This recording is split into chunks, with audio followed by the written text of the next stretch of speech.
Ba, ba, ba.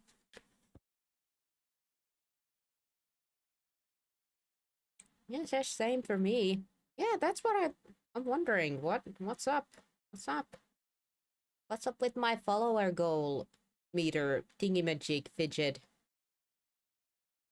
On the other hand, it does do the thing where if someone, like a bot, follows and it just keeps counting, it doesn't know how to minus. You know, if people unfollow or something, it doesn't know how to minus that. So I feel like that's the problem. There might have been some folks who have followed and then, you know, unfollowed, and then it just kept counting instead. So that probably is the problem. I think I can't think of anything else what would be, but anywho. Meek mac beef pa. Oh, forgot to say happy June. I guess it's the first day of June. Also, it's Pride Month. Haha. Happy Pride Month.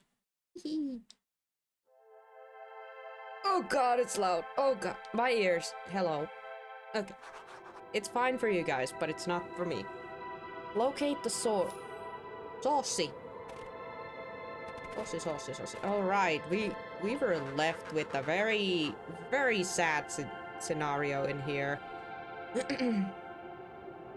Oh yeah, and we have been taunted by this guy too. The hyena dude. And likewise. Yeah. I should draw. I think I'm gonna draw like a little flag for myself. Just a little tiny flag for this month. I'm gonna do that right after the stream. Yeah, I'm gonna do that right after the stream. I'm gonna draw a tiny little flag and I'm gonna shove it in my head or something. I don't know. Just put it somewhere. I mean, I could wear it behind my ear, maybe. Or make a hand or something. Yeah, I will. Representing my own flag. Because rarely enough I only have one flag. A lot of people these days seem to have like 2 or 3 flags that they go under. I think I found mine and I've been pretty much stuck with it since I've been 15. But oh well. It's just a lot easier for me. It's just a lot easier for me. But yeah, this dude keeps taunting us. I feel like this is the same dialogue that he did last time, but it's just that because we left off in here. It might be the same, but I'm still gonna read it out loud. Yeah. Ugh. Although I'm very curious if I have any... Tiiteppely, Shaiba. Really hope not. It can get awfully cold out there in those woods, Luca. Probably best you two stay put and conserve your energy. Help's on the way. Where's Rollo? Where's my mom? Did you kill her? Oh heavens, no. Do I seem like a killer to you? Iggy and Luca shared a skeptical look. You want us to answer to that? Well, do I? Aw, shucks, now that hurts my feelings. Screw that guy. Yeah, screw him. Yeah, look at the source, and then we have this going on. Okay.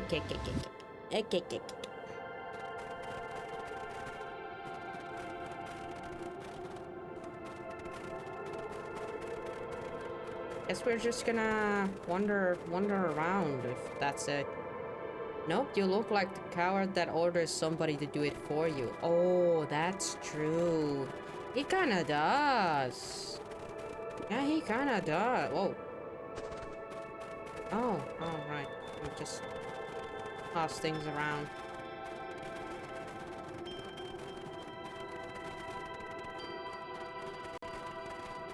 Can we go anywhere in here? No, we can't.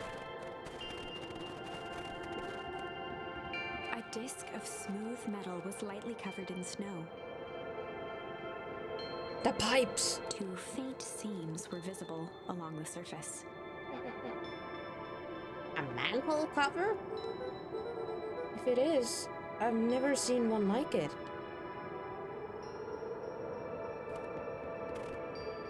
Whoa. This is definitely not what you're supposed to do if you find a manhole cover. What am I supposed to do with this? No, we only have those. Okay. Locate the source.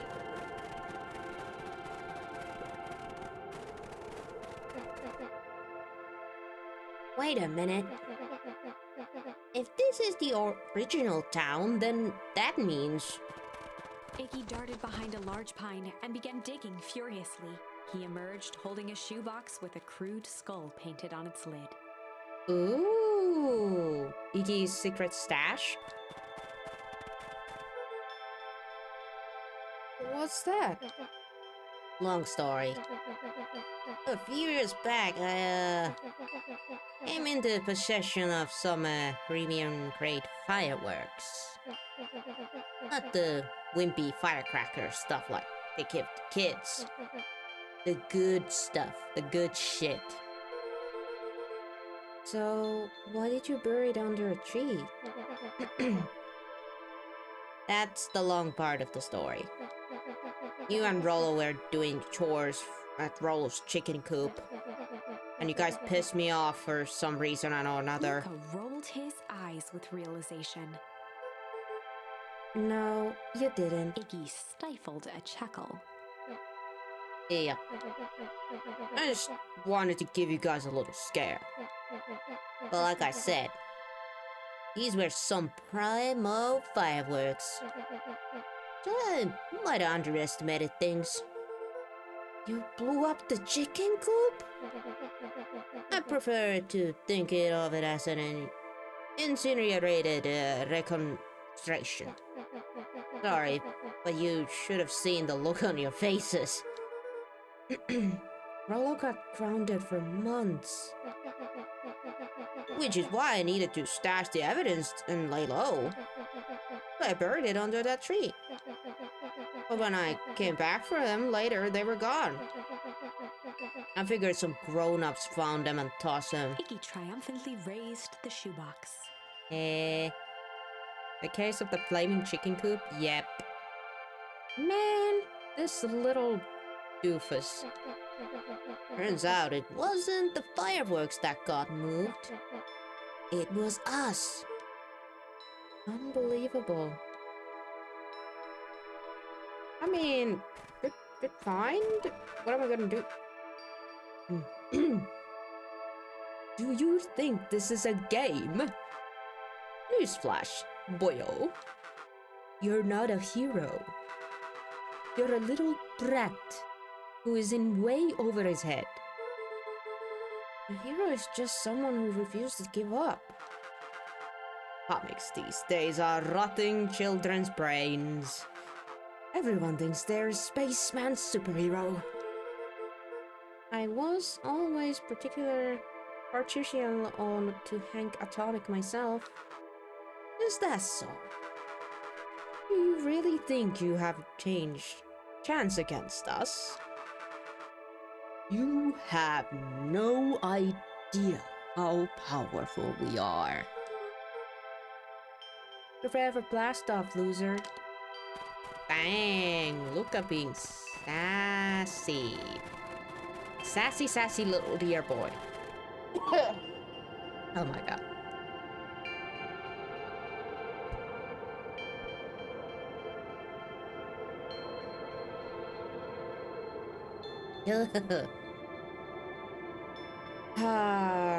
Oh boy, my throat. Please don't fail me now. What? You're not... I so thought that the manhole cover would be a thing.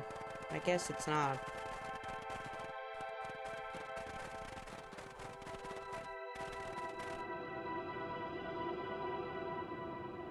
Why is there a hole?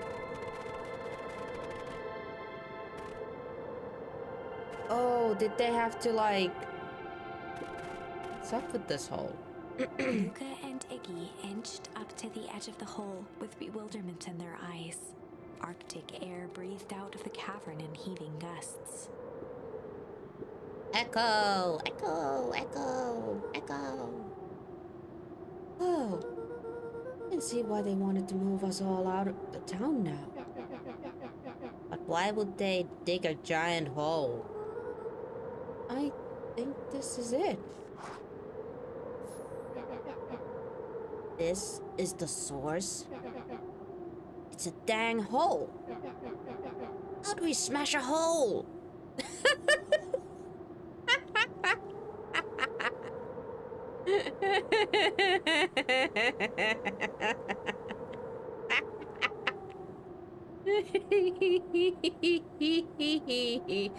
Alright, shut up. Shut up, 12-year-old in me.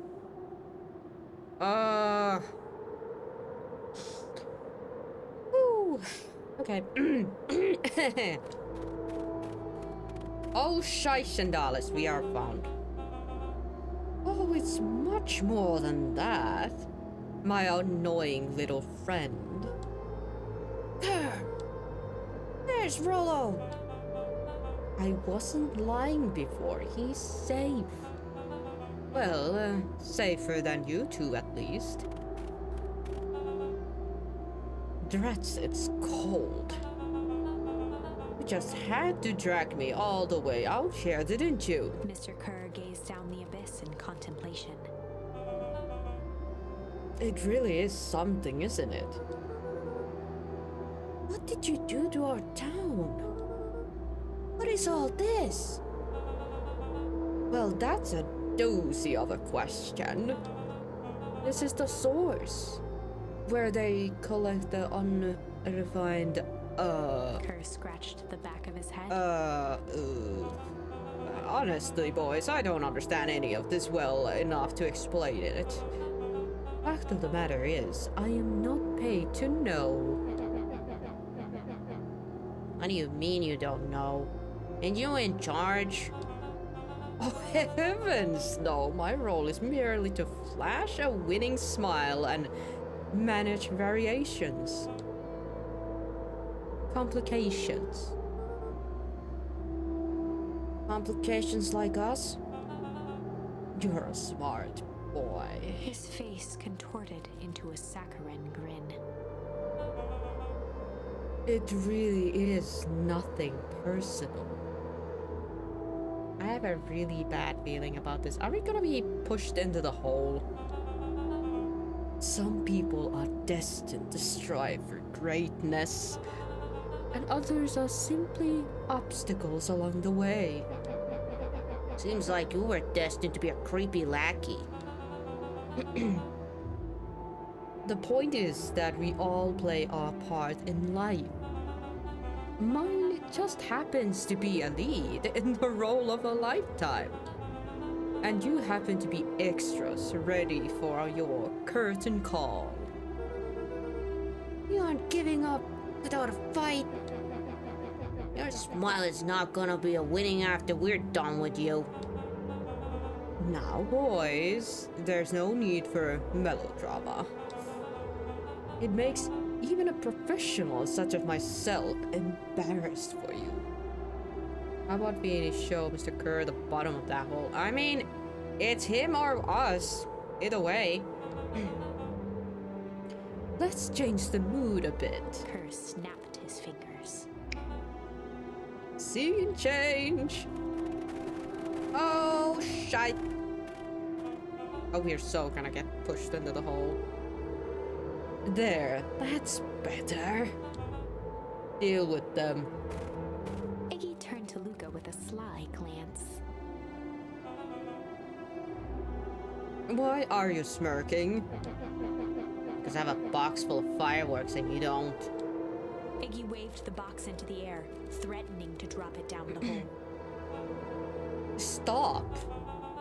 Let's not do something regrettable. Joke's on you. Regret is one of my specialties. Out of curiosity, what would happen if I threw these in your precious hole? Nothing at all. You're a terrible liar.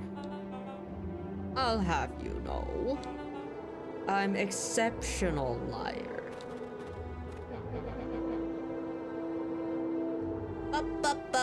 But that's far enough. Iggy plucked a single bottle rocket from the box and held it up with reverence. Stop, you fool. Oh, he's sweating. Oh, he's sweating. Call off your goons. After a long pause, Mr. Kerr flung up his hand with frustration. Very well. You all can head back for the night. It's been a long day. I'll handle these two from here. Mr. Kerr sighed into the frigid air. It's just us now, Iggy. You can put that down. One like this. With a nonchalant flick, Iggy tossed the firework into the hole. Oh no, Iggy. Why? Why'd you do that? We're gonna all die, aren't we?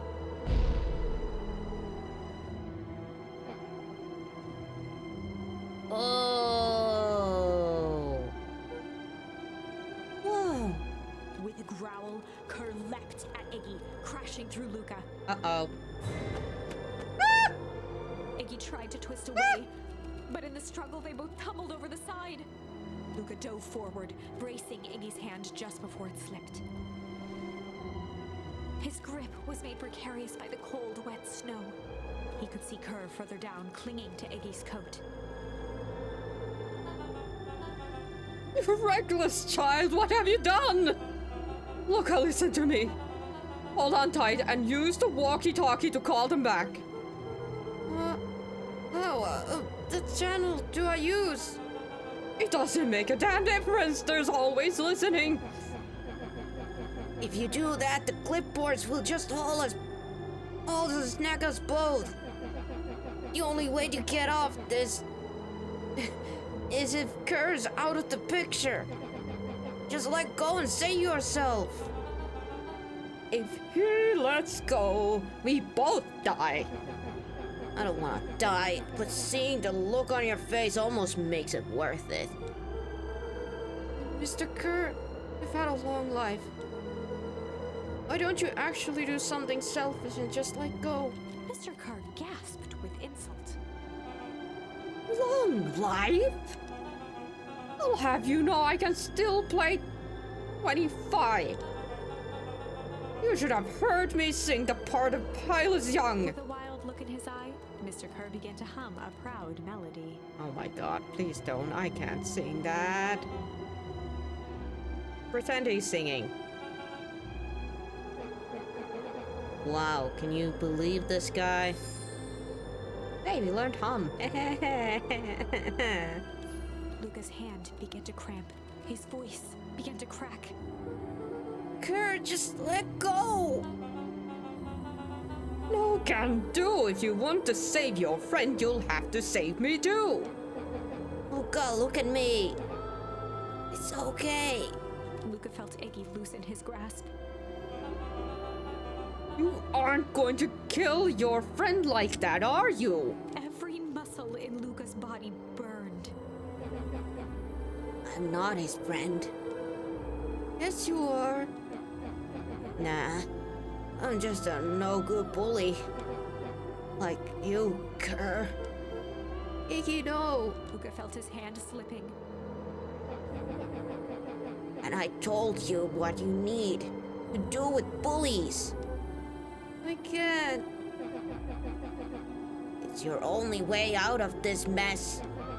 Two birds with one stone. It makes sense for us to fall together. Wackadoos travel in backs. A calm settled over Iggy's face.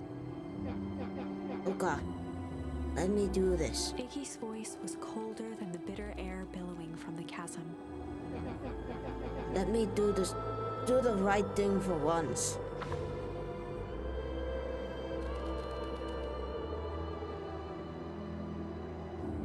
Ah, Luca had no choice but to. Oh. You know what? I wanna refuse. But it's probably gonna get us killed. I feel like either one of these is gonna get us killed, but I'm gonna do the refuse first. Let's do that first. Luca had no choice but to refuse Iggy's request. He tightened his grip and reached for the walkie-talkie in his pocket. A wild delight crept onto Mr. Kerr's face. That's a good lad. Now, radio for help. Iggy begged Luca with his eyes one last time, but Luca pressed the button and called out. We need help. Mr. Kerr is in danger. It wasn't long before they were once again surrounded by clipboards. Mr. Kerr sighed with relieved frustration. There you are. You really are a worthless lot, aren't you? Mirror, now. A clipboard dutifully produced an ornate ivory hand mirror, and Mr. Kerr began preening his tousled hair. Ah, that's better. Mr. Van Horn, I applaud your sharp thinking under duress. I'll put in a good word for you with the founder. Take them away. A swarm of hands overpowered Luca. The last thing he saw before a cloth bag was pulled over his head was the defeated look on Iggy's face. The end. I think this was one of those times where doing the right thing was the wrong thing. Ah, for once.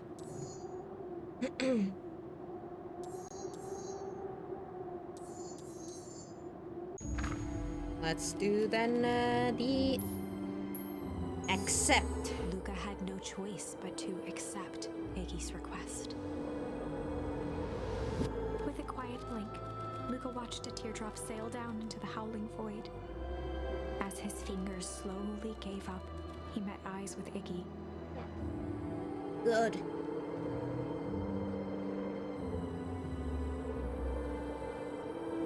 The two silhouettes were swallowed by darkness.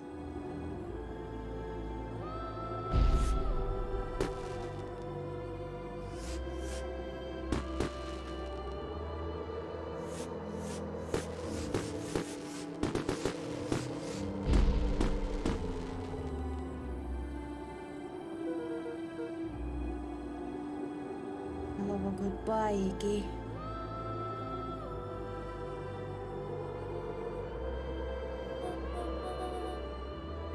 Luca, you should really step back. What? Quickly.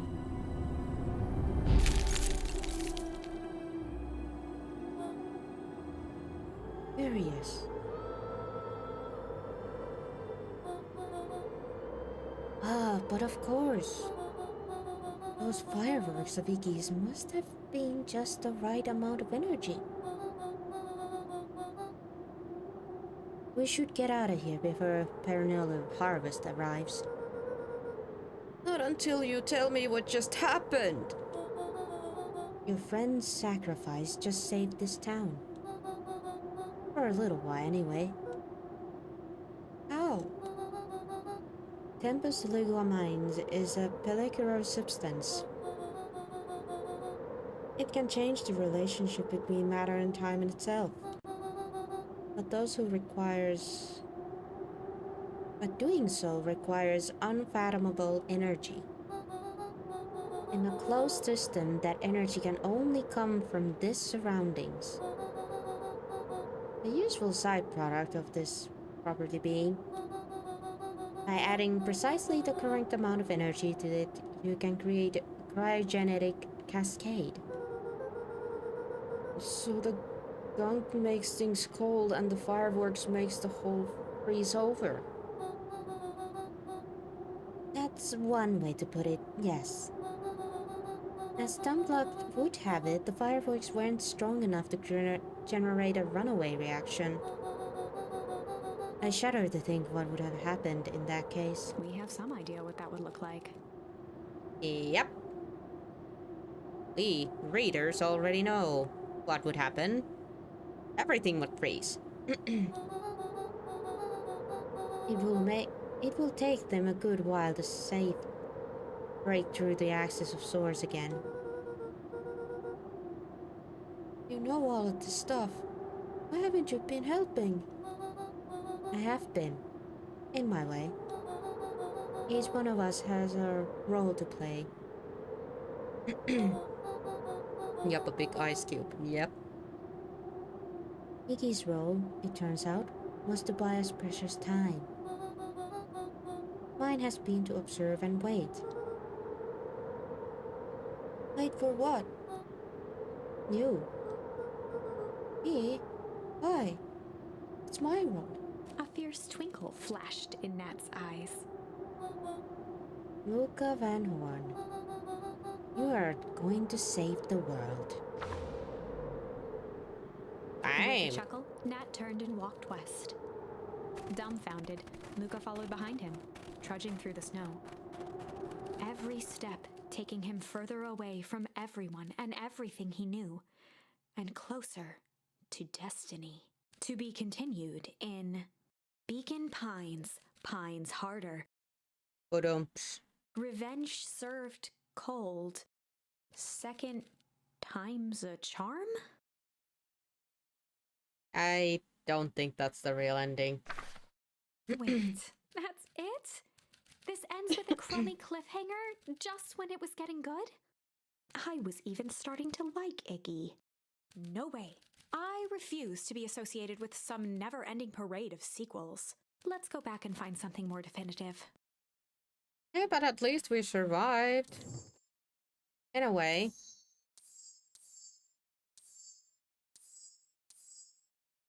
Alright, then we have this.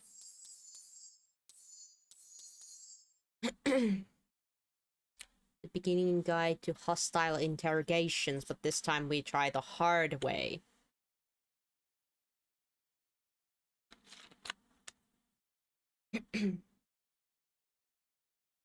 Sure, lay a little more burden on the little deer's shoulders. Yeah. How about not? I like this pathway where we have, like, both Rollo and Beth, honestly.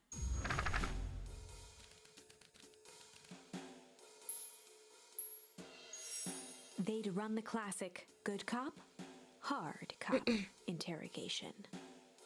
Now let's not let this dude escape and lock us in the basement this time, right? Rollo brandished a steely gaze. Who's gonna be the bad cop? I've got this. Read about it 100 times. Okay.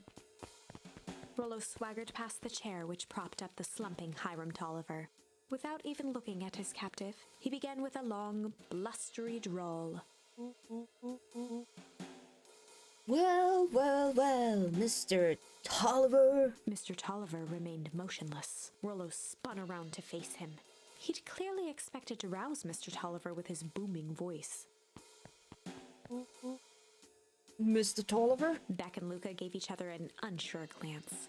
Rollo slammed his fist on the table.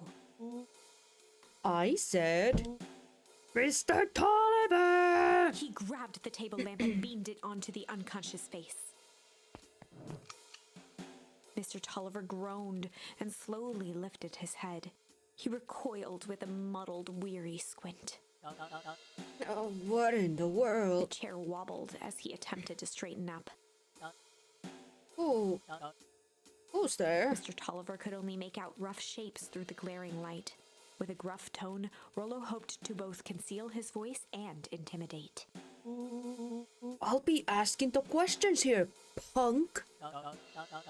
No, hold on, let's just calm down. Oh, I am calm. Calm as a carrot in the dirt. As for you, looks like you're sweating. The doubtful expression on Beck and Luca's faces transformed into awe. We can do this my way, or... Well, let's just say I've never needed another way. Rollo, hitting his stride, was now channeling every detective trope his memory could recall. He slammed the table again. Now dance! What? I don't even... Mr. Tolliver's voice became desperate. He was nearly in tears. You tied me down. How on earth could I dance? Dance with your mouth, punk! Badass lappuhailla rikissä. Yeah. Spill the beans! What are you doing poking around this house? I'm here to help Juniper. To make sure everything's ready. Oh, so you're here to cahoots with Gran? Gran? Mr. Tolliver was in a daze, now more confused than ever. Gonna help her blow up the festival, eh? Blow up the festival? Good lord! He shook his head, feeling more and more dizzy. Oh no, you got it all wrong! Where is she now? She's headed to the source.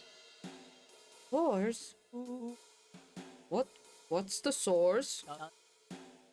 It's His where voice faded to a whisper.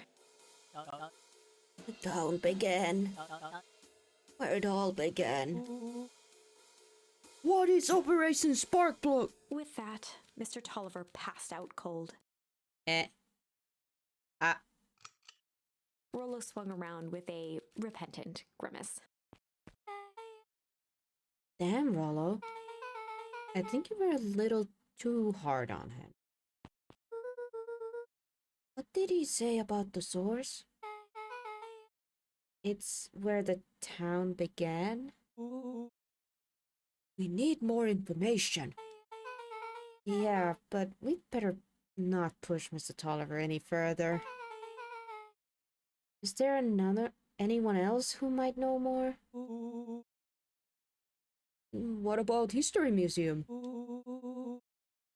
It's just got set up for the festival. Nah, the tent was put up by the Valentines. Everything they do is just a bunch of fluffy to glory themselves off. Is there anything more reliable? The library.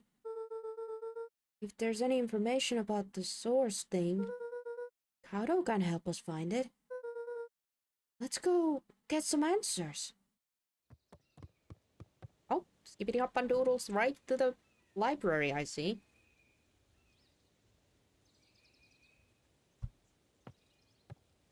Whee!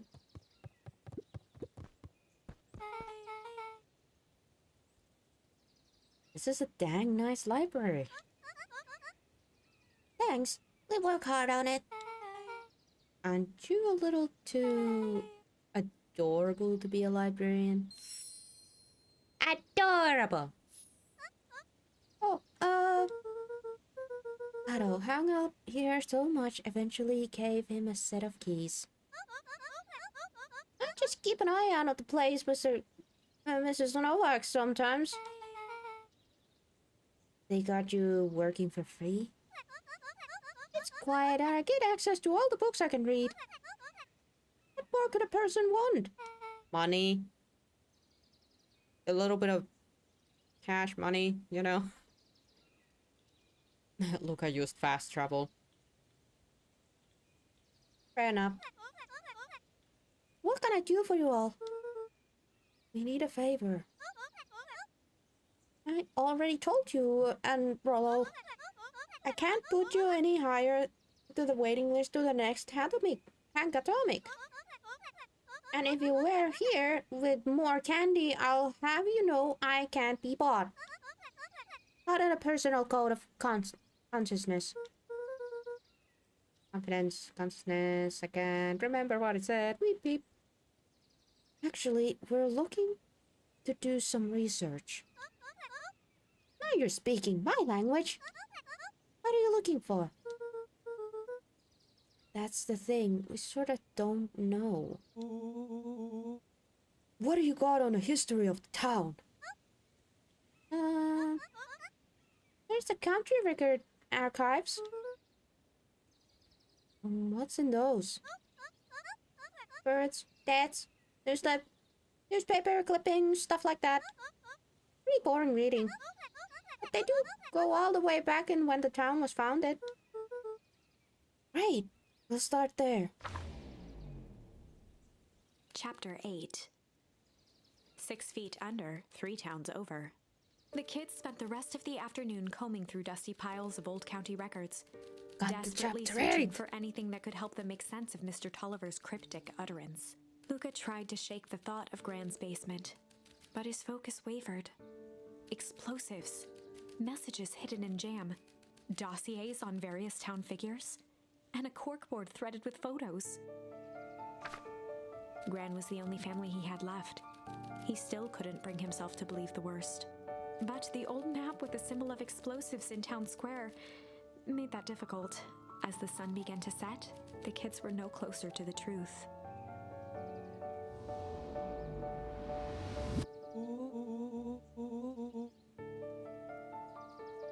If I have to read any more records, my eyeballs are gonna pop. I have to keep digging. If I dig another word, I'm gonna end up in one of these asinine death records. Rollo Cotter lived a full and wonderful life.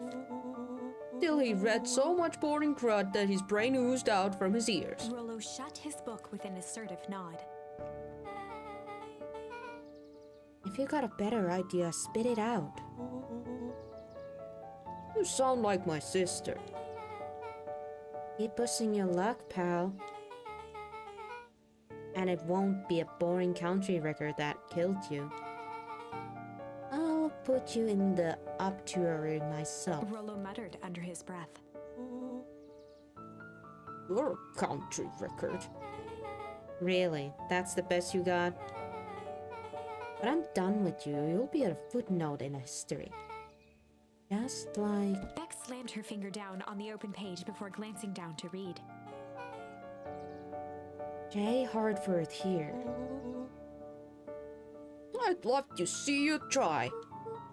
Hey. We're all a little tired here. Let's just take a minute and... Something tickled the back of Luca's mind. Wait, what was that name, Beck? In the obit, J. Hartford. From the Brookville Tribune 8 years ago. That can't be right. What is it? J. Hartford. That's my grand's name. Juniper Hartford. Maybe there were 2 J. Hartfords. Mrs. Hartford is survived by her young daughter E. Hartford.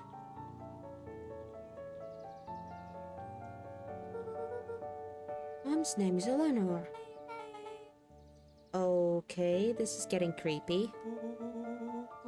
If your gran is 6 feet under, 3 tons over, who am I living with? The question hung in the air. Yappe.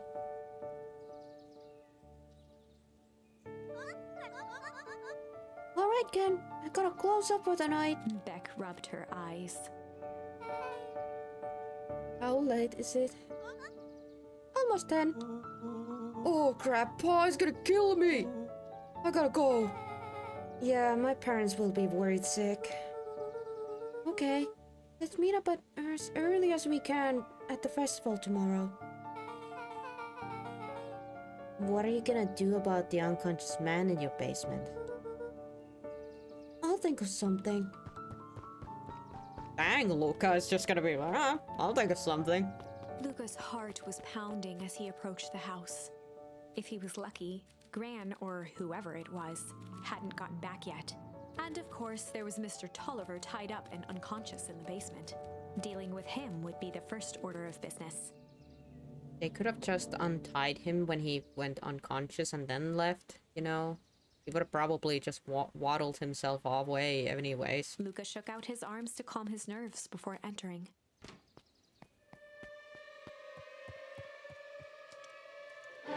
He held perfectly still, tempering his breath, and listened closely. There's Granny. She was asleep. His only hope was that she hadn't found Mr. Tolliver before dozing off. Check on Mr. Tolliver in the basement. Got it. But before I do that, I want to take a sip.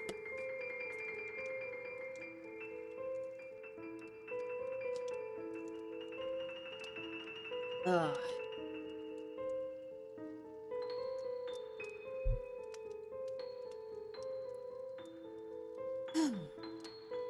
Okay. Granny there is sleeping. Or if that is even our granny.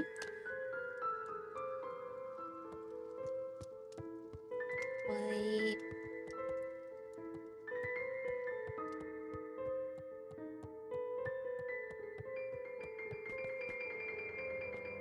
He's gone. He's gone. Oh no. Mr. Tolliver was nowhere to be seen. Maybe he woke up, escaped from his binding, and left without a trace? Or maybe Gran knew everything. What do I do? Luca's hungry stomach groaned. Not realizing it, he'd gone the entire day without eating. Yikes. Okay, that could not be me. I would be such a grizzly bear by now if I hadn't eaten anything. Or either I would be very angry or I'd be too tired to be angry. I would be just sad. I would just be sad if I hadn't eaten a whole day. Okay, I can figure this out. Just need a little brain food. Luca rushed over to the pile of jam jars, unscrewed one, and shoveled a handful into his mouth. Is that smart? I'm afraid your jam delivery will be delayed. He flipped the lid to read the label. Mr. Non-Greed? Yeah, now I can think. If Brand knows we tied up Mr. Tolliver, I'm screwed. If she doesn't know, then I need to play it cool. I guess the only option is to go to bed and act as if nothing is wrong. Brand will think Mr. Tolliver finished what he was sent to do and left when he was done.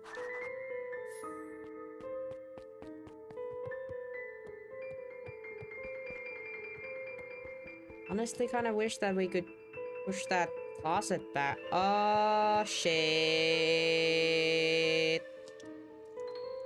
Right? Okay, stick to the plan.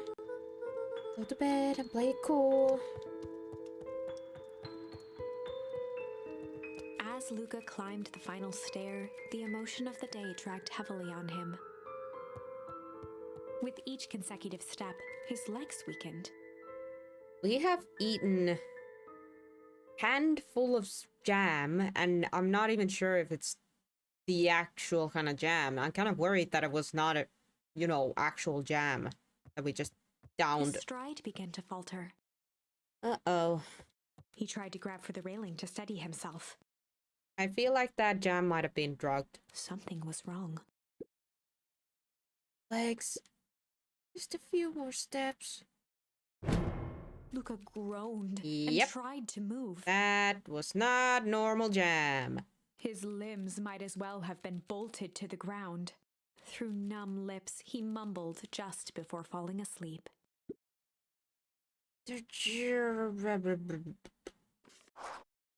Go to sleep. Well, we got there. Not quite to our room. Oh, sweet boy. What did you get yourself into?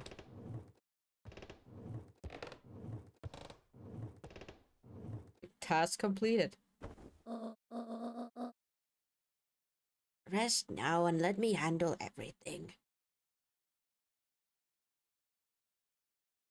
Oh no, how long did we sleep?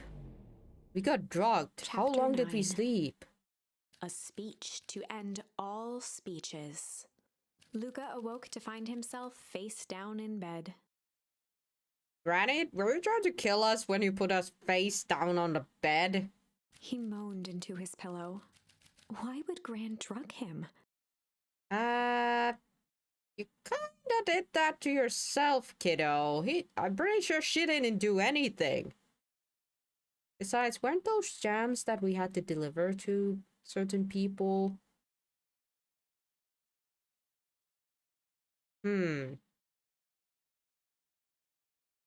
Or rather, why was she trying to drug Mr. Nuncreed? Oh, we know why. Shaking the questions from his woozy head, Luca snapped back to the matter at hand. The festival! Boink, boink, boink. Okay, we are no longer woozy.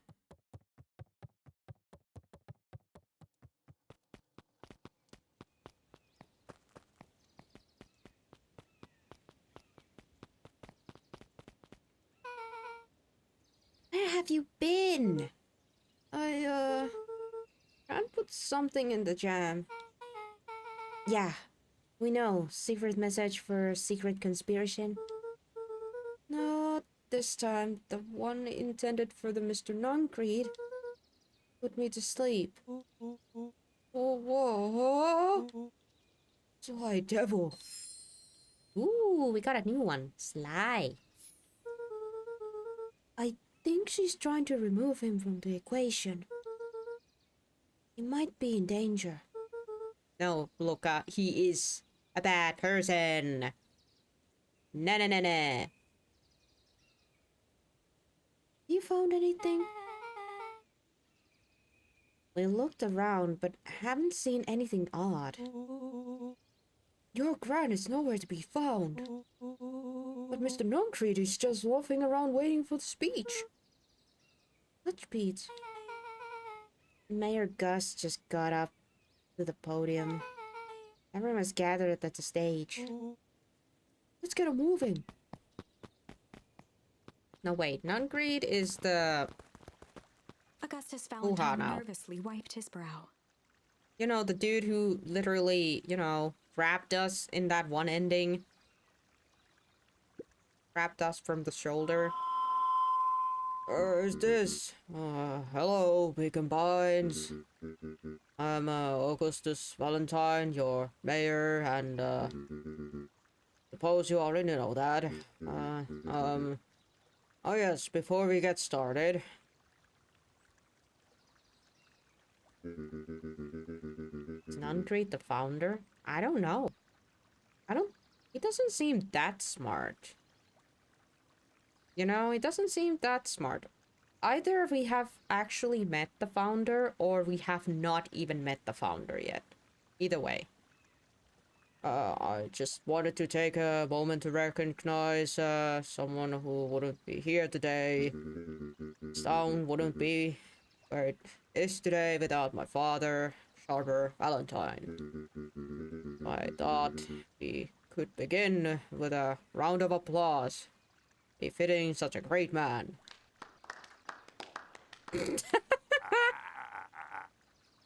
Even that's more than the old Godger deserved. Gus cleared his throat and awkwardly loosened his tie. Right. Where was I? William Kerr bounded on the stage with the energy of a preacher at a big tent revival. Gus Valentine, everyone! He gave Gus a hearty slap on the back and motioned him off the stage. Let's hear it for our mayor! What a great turnout! Ah, heck, I didn't prepare anything, except you did. But I suppose I could say a few words. Would be a shame to waste such a beautiful podium. Mr. Kerr pulled a thick stack of note cards out from his vest. Boy. Do I really have to do the whole speech? Community, conviction, commitment. These are the things we celebrate at perennial harvest. For us, they are the pillars of the bridge of the better tomorrow. But I think it's time to add a new pillar. Change. Change is a powerful thing. It's oh god, that word. It's inexorable, unavoidable, and undeniable. And I am dang thankful for it. Change is the reason we're all together today. It's hard for me to believe that it was only 4 years ago when fate brought me here. I simply business, which brought me to a small town which would change my life forever. Mr. Kerr took a moment to survey the crowd. You know what? He wiped away a single tear. From the second I set foot in the Beacon Pines, something about this place has held me captive. You see, change represents opportunity. It represents potential. It was change that helped me recognize the potential of this place. To see the people of this town, despite suffering great loss, still held on to the things that made them special. He thumped the podium to emphasize each word. Community, conviction, commitment, change. Mr. Kerr nodded confidently, biting his lip. The crowd was silent, in rapt attention. Fate made a perfect match that day. Nothing is more important to you all than community. And perennial harvest is a community first and foremost. Mr. Kerr methodically made eye contact with each section of the crowd. The only way to make it through the fall harvest was as an unshakable conviction. Conviction that a better tomorrow was just over the horizon. Perennial harvest was founded on the conviction that we are the horizon. This festival is a symbol of our commitment to each other. His voice began to build to a crescendo. We know a walk hand in hand in the future we will shape together. And that is what a change is all about. Grabbing the future by the scuff of the neck and making things happen. Change is a choice. I am tickled pink that we will all be making that choice together. How great is that? Just imagine what we can accomplish. Explosion! How's that? The crowd began to look around nervously. Don't worry, a little thunder isn't going to ruin this day. Everyone remain calm. Mr. Kerr quickly flicked through his note cards. Where was I? Through all of my travels, I have learned one true thing. One always reaps what they have shown. We have all planted a lot of good in this town. So, it is with a happy heart I can proclaim. He raised his hands up to the heavens. And we become nice.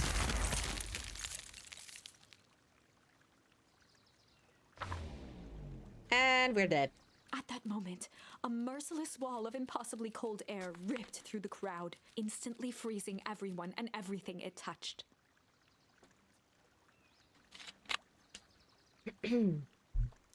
I feel like this was the granny's plan, but they did not know that it would encase everything in ice. For a man like William Kerr, this was a fitting way for things to end. Time to wash off the load of BS. Thank you for the hydration.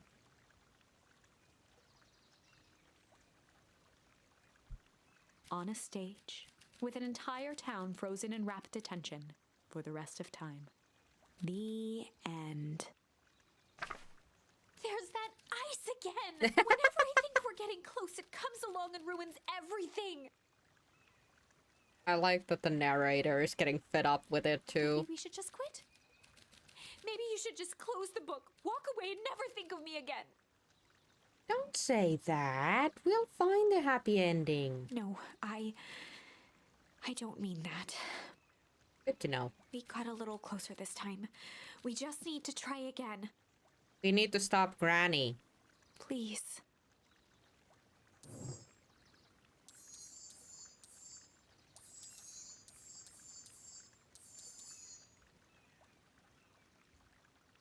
Yeah, Gran probably didn't know about the backfire. Yeah, I have a feeling that's what happened. Back to the interrogation, but this time it's a lie. They'd run the classic good cop, sly cop interrogation. Luca and Rollo ducked behind a barrel, leaving Beck to her task. Oh, Beck's turn. With a few crisp snaps, she roused Mr. Tolliver. What? What's going on here? You're that Movdale girl. Please, call me Beck. Sorry about all this. Mr. Tolliver looked down and shifted a bit, testing his restraints. It seems there's been a mix-up. You see, I'm down here for the same reason you are. Universe sent you here? Beck caught herself before letting the surprise manifest on her face. She'd already gotten him to reveal his relation to Gran. Nice. This was gonna be easy. You know how Juniper is with her precautions. Operation Sparkplug has us all on the edge. I guess she thought you needed some backup. But she sent a child? And what a better way to avoid prying eyes? Who would suspect a child?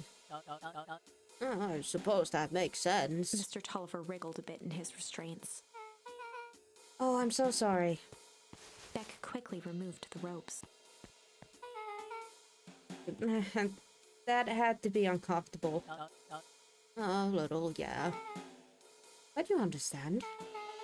You never know who to trust in this town. Mr. Tolliver rubbed the growing knot on his forehead. Very true. So, it turns out we're both here to... Beck twirled her hand, as if to prompt Mr. Tolliver to finish her thought. destroy the evidence? Beck shook her head and clicked her tongue. Yeah, the old gal is nothing if not truth. Mr. Tolliver let out an amused huff in agreement. She sure is.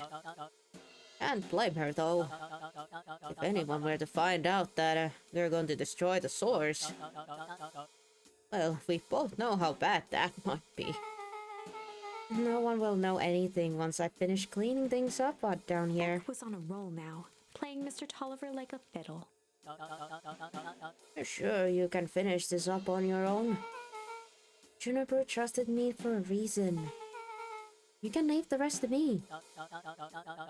Good. There is one more loose end I'll work on. Loose end? Oh, it's nothing, really. The other day I had the radio on the scan while restocking the candy shelves. I wouldn't you know it, I inspected an odd phrase in the kernel harvest transmission. Underground secrets. That's ominous. I think it might be a password, but Juniper dismissed it. Said it wasn't mission critical. What's the password for? We don't know. Well, we have a password and know where to put it. It's gotta mean something, right? Good thinking. You should probably go work that out. I've got this under control. That's a relief. Between you and me, this basement gives me the willies. Heading for the stairs, Mr. Tolliver hesitated and turned to Beck with a puzzled look. She grinned and gave him a peppy wave. With a shrug, he continued up the stairs, whistling a jaunty tune. Becky with the freaking carry. Let's go. Oh, thank goodness the dude was not the smartest in the toolbox. Woo. You guys catch that? Sure did. The whole time Mr. Tolliver had a candy shelf? But all he ever sells us is apples? Beck blinked slowly in disappointment. The password, Rollo. Well, sure, but once things are back to normal, I'll be having a word, with Mr. Tolliver about the candy shelf. Fine. In the meantime, I got an idea. She turned to the table and began tearing small scraps of paper. He said he heard a password on the radio. Any good spy transmission is never what it seems. Beck marked each scrap of paper and leaned back. We just need to find a hidden meaning. Okay. It's another word for underground. Buried, covered. Would it be a cover-up? Maybe it's just one of those each letter is a number thingy. Like U would be 21, N would be 14, D would be...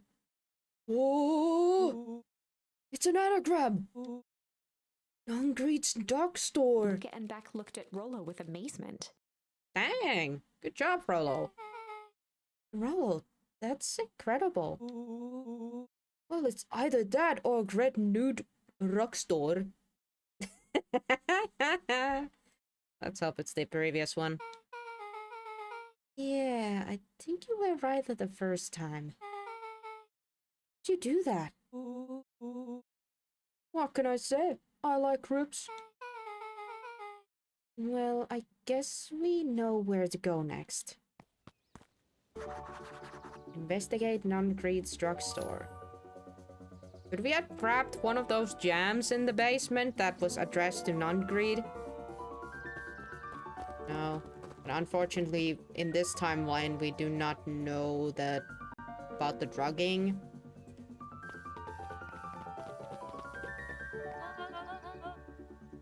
You scared me half to death. Sorry. You guys haven't seen Mr. Tolliver around, have you? Nope. He's got me waiting around like the last slice of pie. I swear that man would be late to his own funeral. Alright, bye-bye. Running off! Quickly as we can do. Oh, but we did deliver jam, so he might actually be... With the luck, he would have probably eaten the jam, maybe. You're late, August. Sorry, sister. Was caught up with work. Work? You? I had a few more details to lock down for the festival. Oh, what do you have to report? What is this Inspire Town Festival really about? Gus looked around nervously. Think Mr. Kerr really does just want to do something good for the town. He's actually a pretty nice guy. You should spend more time with him.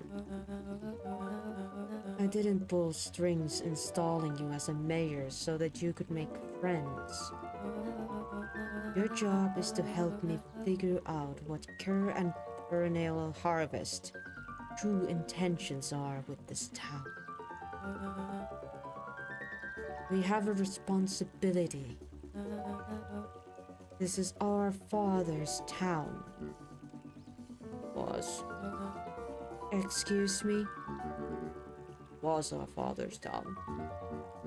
Go on, Harris. He isn't coming back. Father left us with nothing but problems. Kerr came here and offered to help us. We accepted that help. We didn't agree to them turning Father's warehouse into a toxic dumping ground. That's just a temporary arrangement. The glow can be seen from our damn backyard. They are dumping their nasty little secrets on us. When this all inevitably goes wrong, who do you think will be blamed? Eris's cry hung in the air. We have a new choice to make now, sister. This town is going to change, whether we like it or not. Are we going to choose to be a part of that future? Be forgotten in the past. It's a shame. Father named you Augustus. But you will always just be a Gus. Good night, Eris. I'll see you at the breakfast tomorrow.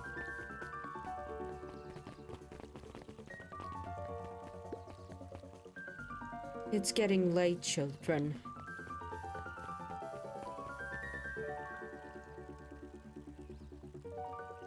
And sounds like a responsibility has stung up your hiney, miss. Yeah, it does. Whee!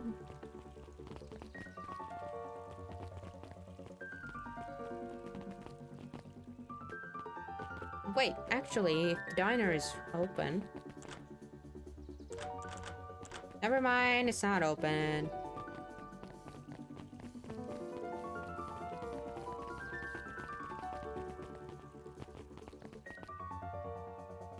Hey! He's the little guy. Solomon stood proudly at the entrance to the drugstore, holding a brown bag overflowing with black licorice. Ooh, nice choice. Hey, Solomon. You're looking for Mr. Nongreed. Is he still there? Afraid not. Then where'd you get the candy from? You might say I have an arrangement. Solomon shoveled a surprising amount of licorice into his mouth. Sometimes it's the small pleasures in life. Though we might not always have family to rely on. Licorice has never let me down. Well, can't say licorice would be my first choice. But whatever floats your boat. You can tell a lot about a person with their choice of conscience. Oh, yeah, I guess. I like sour gloves. I'm certain you do. I always wondered why Mr. Nongdrink kept licorice in the stock. He must eat enough of it to make it worthwhile. There are many ways to learn loyalty. For some, it's an easy as cold hard cash.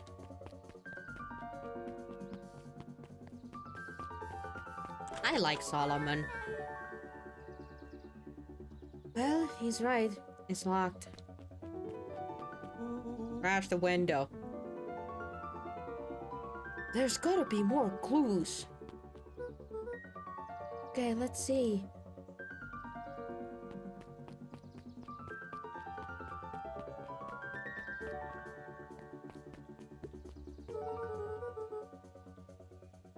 Have you ever seen anyone actually use this thing? Besides Mr. Nongreed? No. Beck cupped her hands on the glass to peek inside. That's not a normal phone booth. It's got like a blinky keypad. Why would there be a blinky keypad? Retinue underground secrets. Password. Beck flung open the door and they all squeezed in. Aha! All right. Let's see here. Luca cracked his knuckles and entered the letters into the keypad. Underground secrets. Sounds like that did something. Right. Now what? guess we... The inside of the phone booth dropped loose from its shell. Without even the space to panic, they closed their eyes, held their breath, and accepted their fate. Suddenly, the chaotic descent slowed to an effortless landing. It was unclear where they ended up, but at least it was solid ground. Oh. The air was stagnant and smelled vaguely of chlorine. I knew it!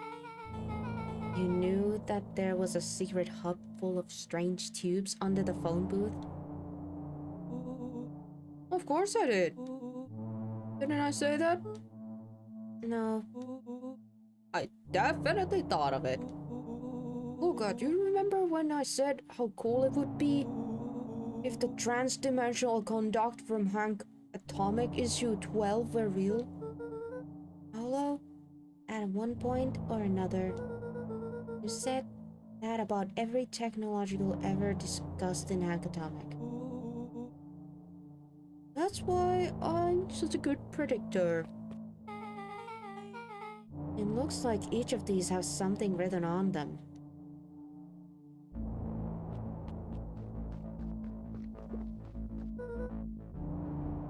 Mining Operations Alpha. You guys have mines here? No, not that I know of. This town is all farms and fertilizer. And a series of tubes.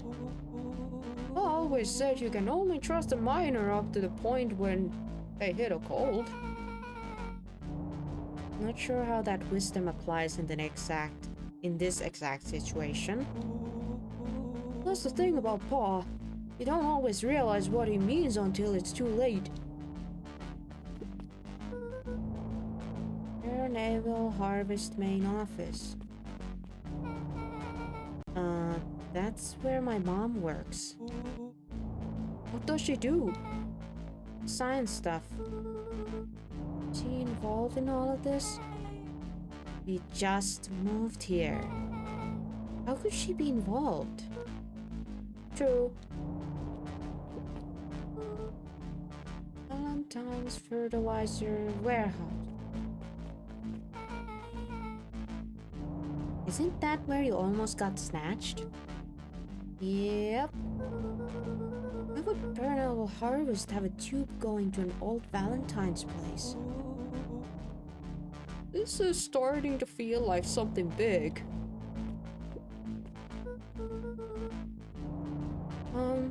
This suit has a broken mask. Now we know who offed Luca and Rollo the first time. Now we know who it was. So, have we found our mystery warehouse creeper? At least found their hazmat suit. If it walks like a non-greed and talks like a non-greed, let's not jump to conclusions. Just saying.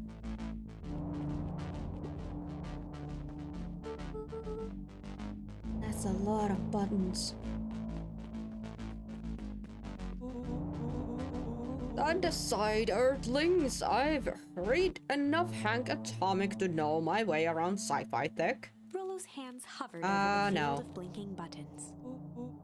Eeny, meeny, mighty. Uh-oh. Rollo, what did you do? Nothing! I didn't even move yet. What was that? Hide! Where? There's nothing but weird tubes going here. Just get back. Run!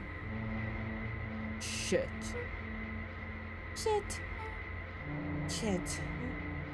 Awesome!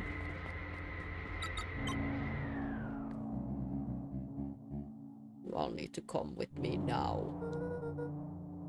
We aren't going anywhere with you. Not until we get some answers. Mr. Non-Greed secret, underground secrets. I told them it was an absurd password. They love anything that makes them feel clever. They who? That's no matter. If I can keep you hidden until after the festival, I might be able to save your skins. I don't care about our skins. Hold on now. I like my skin. This all stops now, Nuncreed. Joseph waited for a moment in silence. You sound just like him. Oh. Walt. You don't get to talk about my dad. You know, your father and I were friends back before. He gestured toward the strange tubes. All of this. That's a lie. It's true. I used to bounce you on my knee. What happened? Same thing that always happens.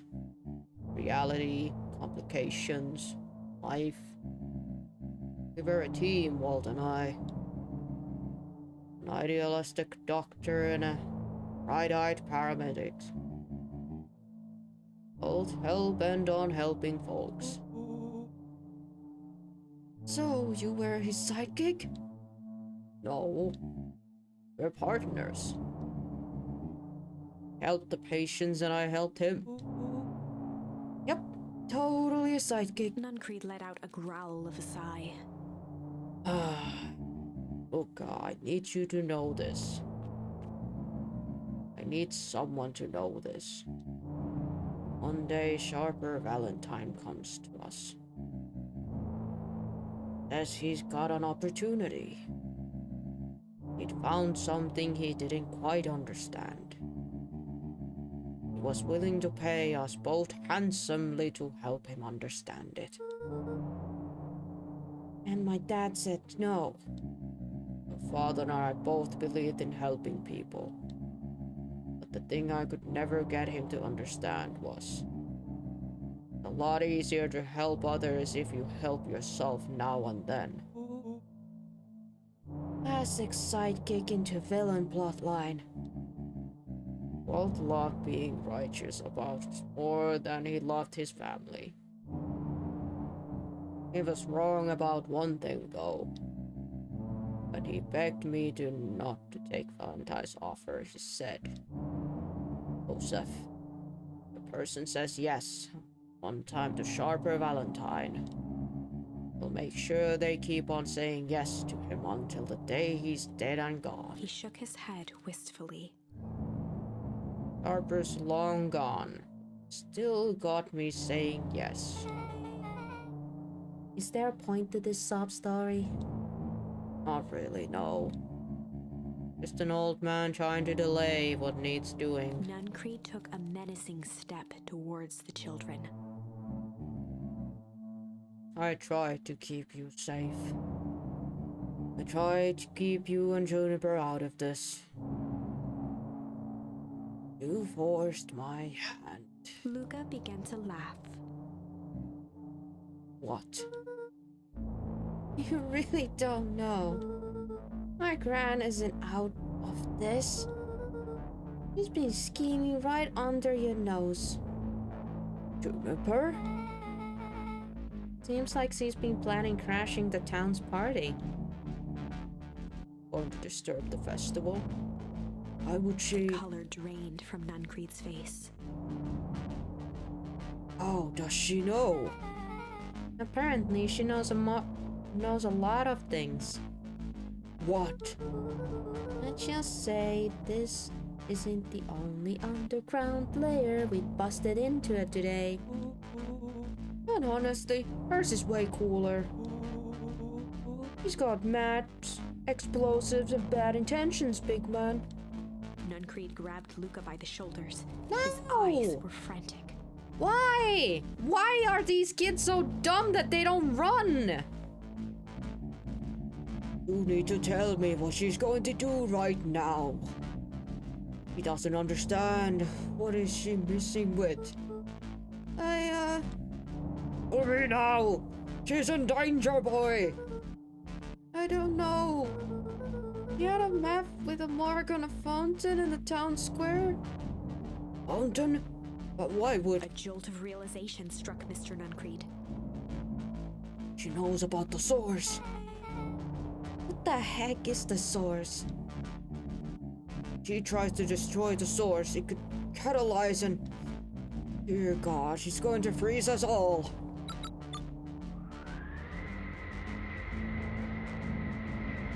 You all need to run. Run where?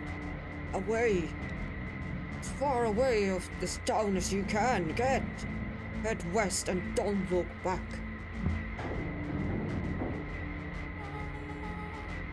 But that did not go I expected. So...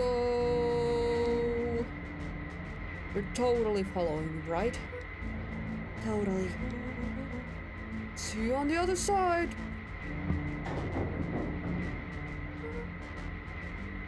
You good? Yep. I love this town.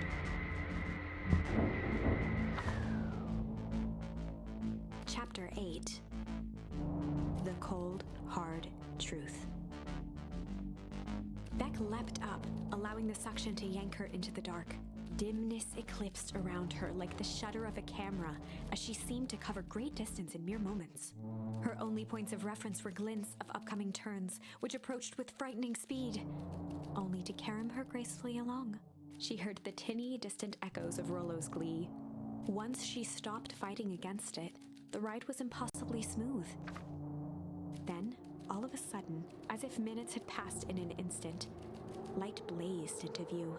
A burst of wintry air snuffed across her face, and she was flung out into the cold.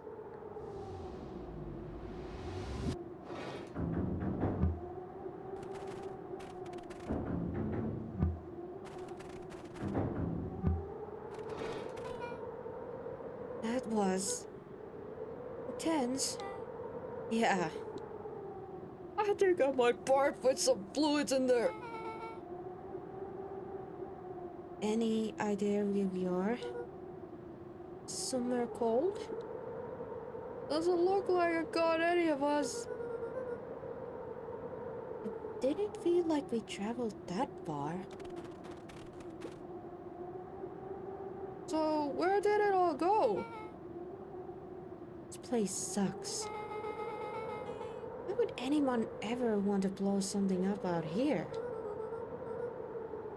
Only one way to find out, I suppose. We gotta catch up to Nuncreed. I think he went this way.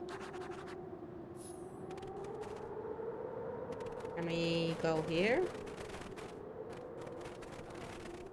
Nope. Blood doesn't want us to go touching there. This looks familiar, yeah. Maybe we can clear off the snow? No time. Nuncreed's getting away. Man!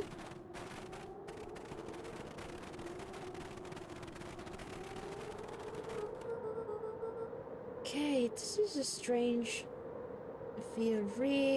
starting to feel really familiar. I may not be the most well-versed on all things Pecan Pines, but this does look like some sort of frozen replica of a town. Ah, I got it! It's so obvious now.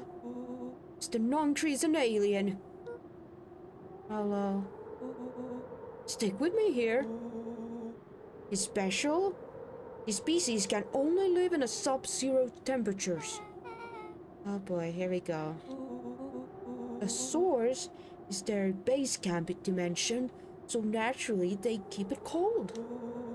We found it by traveling through those metallic wormhole back there. The final objective, kill us all and shapeshift into Pecan Pine citizen of their choosing. You never really had me. But you very much lost me there.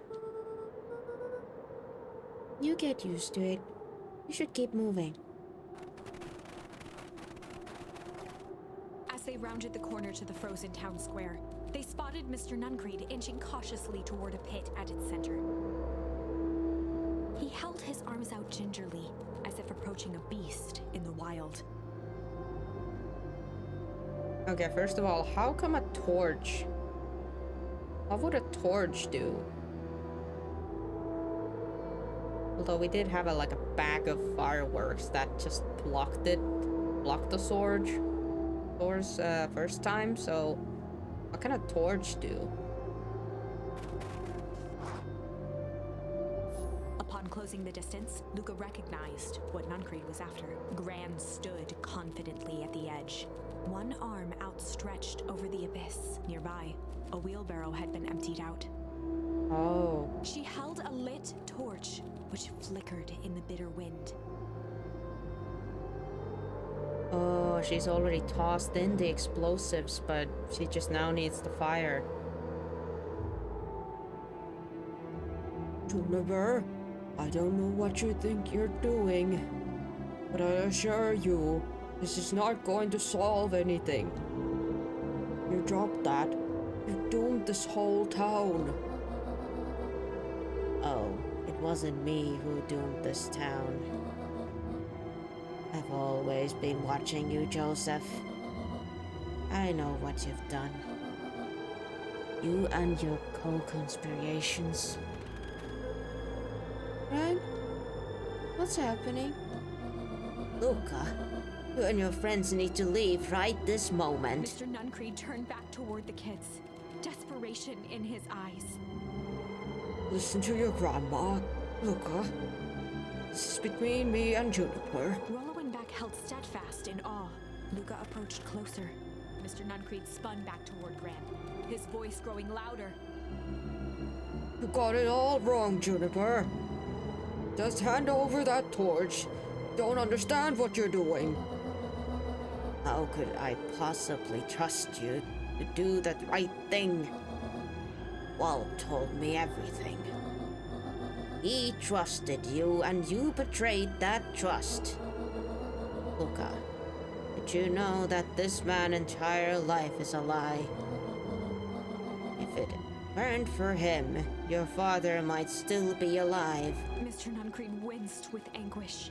His voice hardened. That is not true. They both now yelled, not to each other, but at fate itself, making their peace with long-held burdens. The wind howled with encouragement. Walt was like a brother to me. We just had different ideas about how to effect change. Very confident that your way just happened to line your pockets. Oh, that is not fair. They menaced at each other, both catching their breath. The moment balanced on a knife's edge. Amid a blur of emotions and memories, Luca's mind flooded with questions. The wind calmed, as if to give him the stage.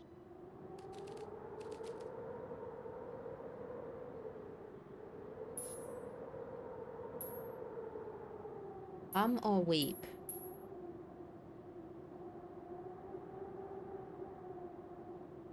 Let's try weep first. And in the stillness, he began to weep.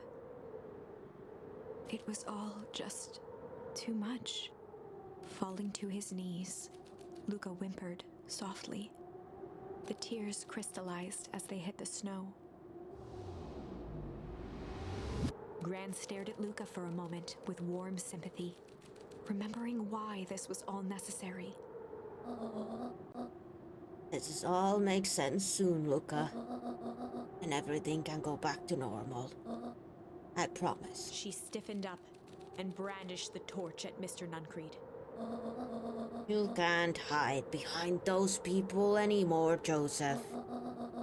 Once their precious source is destroyed, we'll see where their loyalty falls. Juniper, don't! Ignoring his final plea, Gran flung And the we all torch froze. into the deep dark. And we all froze. She smiled and exhaled in relief. Mr. Nuncreed moaned in resignation. The torch echoed as it ricocheted down the hole, punctuated with a thunderous thud. You see, Joseph, I've learned one very important lesson in life. If you want things to change, then you must be willing to... Before Gran could finish, the ground shook her to silence. I don't think tears crystallize like that. It was for the dramatic effect. And we all freeze.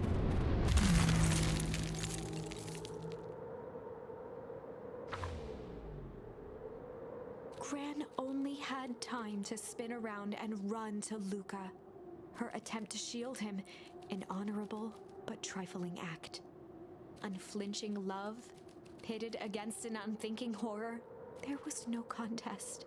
Her warm embrace froze in an instant. That is where they remain, fixed in place, forever. And so, our story ends on this melancholy scene. In a town brought low by its secrets, sits the frozen statues of a misguided band of meddlers. The end. Well, that was dire. On the bright side, we finally figured out where all the ice is coming from. Now, we just need to find a way to deal with a mystic, unfathomable force of nature. I just have to say, I really freaking love all these arts that are like in these like turn points. Freaking like these all.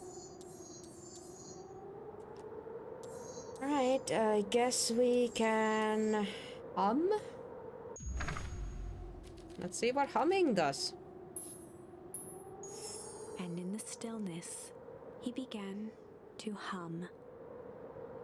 Yep, they're pretty nice. Yeah. After the death of his father, Luca had trouble sleeping.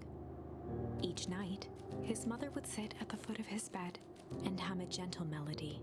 It was the only thing that could calm his mind, the only thing that, however briefly, could make it all seem okay. That melody pervaded every memory Luca had of his mother, shivering in the raw snow. He began to hum it out loud.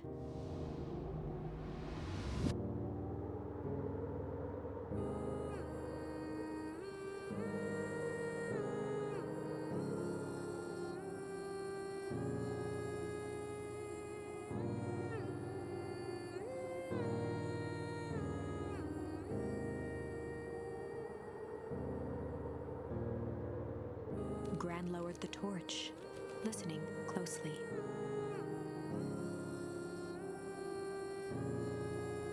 As recognition slowly set in, her heart sank. Those countless nights of consolation, the incomparable loss they shared together.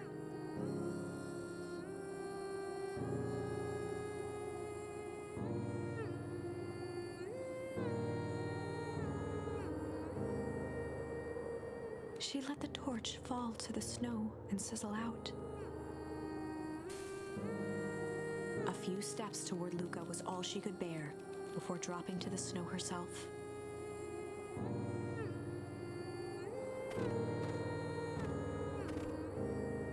Through a flood of tears, she began to hum along, note for note.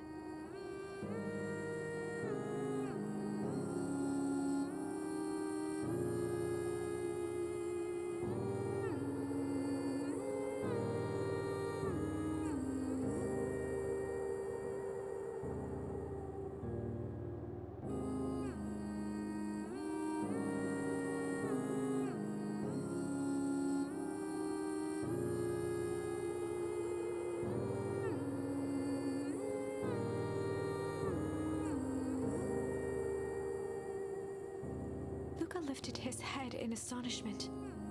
The last time he heard that melody was the last night he saw his mother. How do you know? I'm so sorry, my little buckaroo. Buckaroo. Only people who call me that are my dad and... Oh, mother. Luca blinked through blurry, watery eyes, trying to see more clearly. It's Granny.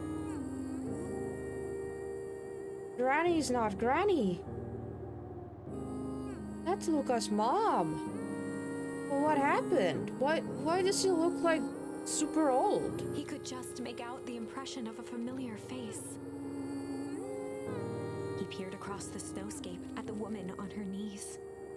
Something about her was undeniably his mother. Only smaller, older, changed. Huh? That's right, Buckaroo. Mom! Luca sprinted as fast as he could toward his mother. They held each other close, and the cold retreated from their bodies. Eleanor? I thought you were... gone. You could... You should have known I would never abandon my son. Eleanor looked down at Luca, tightening her embrace in an appeal for forgiveness. Oh. You're a smart man, Joseph. I thought you'd have pieced it together by now. We're exposed. Oh. Oh, now I get it. The sploosh, the green stuff, the green glowy stuff. She got exposed to that ooze stuff. That's why she looks like super old. And that's why Luca couldn't recognize her, because, you know, thinking that, oh, well, if she's my grandmother, then she's bound to look a little like. Yup, the ooze. Yeah. I don't understand any of this. What happened to you? Where did you go? Why did you leave me? I never left you. I was always right there, Luca.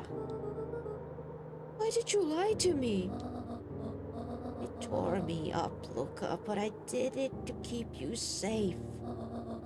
I thought that getting answers would help us both move on. But the more I discovered, the more I realized the danger we were in. Until Peternolia harvest was stopped, it was better if everyone thought I was gone. Would have trusted me. These are bad people, Luca. They won't stop until they get what they want.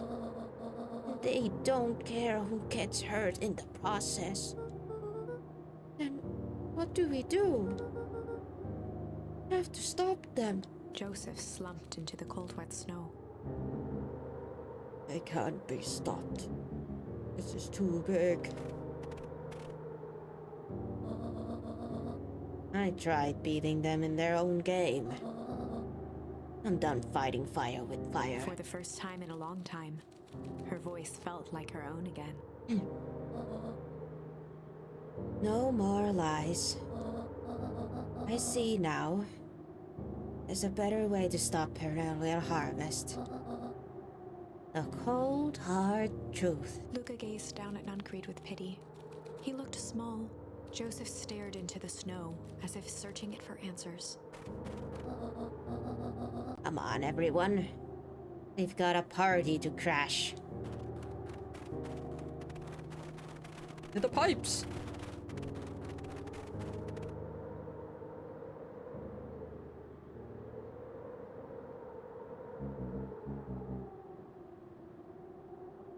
Also, Luca couldn't understand that in a couple of days her mother aged about 40 years. Yeah. Yeah, I mean... I don't blame Luca for not noticing at all. Even surprised that he did notice now. I don't understand. Always wins. Chapter 9. The Devil You Know. 7 months ago. 7 months. Flashback! Eleanor Van Horn crept down the maze of sterile hallways under perennial harvest. She stopped in front of the large steel door marked Deep Engineering. No turning back now. She raised a trembling hand. You bet she wanted to find out what the frick happened to her husband. The stolen keycard worked as promised, and the door bust open with mechanical efficiency. She was immediately hit with the smell of disinfectant. It was some sort of laboratory. In one corner was a desk covered in papers. Across the room stood a tall metal pod with hoses protruding from its base.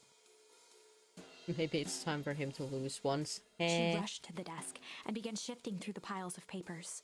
They were experiment reports on something called Tenthus liquamen. There were dozens of them, every one stamped failed. Eleanor heard the sharp echo of footsteps approaching. She was out of time. Her eyes scanned the room, eventually landing on the strange pod. Muttering a curse under her breath, she dashed over and dove inside. Uh-oh.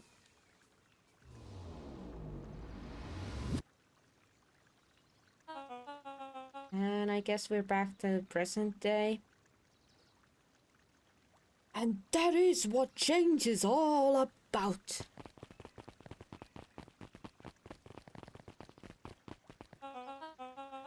Grabbing the future by the scuffs of his necks and making things happen. Change is a choice. I'm tickled pink to what we will all be making that choice together. How great is that? This man is a liar. Excuse me? I will not. This town has a dangerous secret and a perennial harvest only exists to keep it hidden. Nonsense. They picked up the whole damn town and moved it right under our noses. You aren't making any sense, dear. Mr. Kerr addressed the crowd with a sarcastic tone. Imagine just a thing. It's absurd and just plain impossible. They promised they could fix the fall harvest. They told us they could clear this place up. We just had to leave town for a few days. But while they had us evacuated. Mrs. Hartford, I'm afraid I'm going to have to ask you to. You're afraid of a lot of things, aren't you? You snivel little worm. This is growing tiresome. A little help, please. Don't you all see? This festival is a sham. An excuse to have the whole town gathered in one place. They're planning something awful. I don't know what, but these people are wicked. Don't listen to her. She has absolutely no proof. I am the proof. I am Eleanor Van Horn. Whispers filtered through the crowd. Well, aren't you just as sneaky as the Dickens? We all knew Valentine's fertilizer was too good to be true. And now this whole town is paying the price. Ladies and gentlemen, I am so sorry about this disruption. My associates will take this obviously disturbed woman somewhere comfortable so that she can get the help she needs. Is not the one who's disrupted. You two-timing clown. You all know there's something wrong with this town. It's just easier to look the other way. The truth is,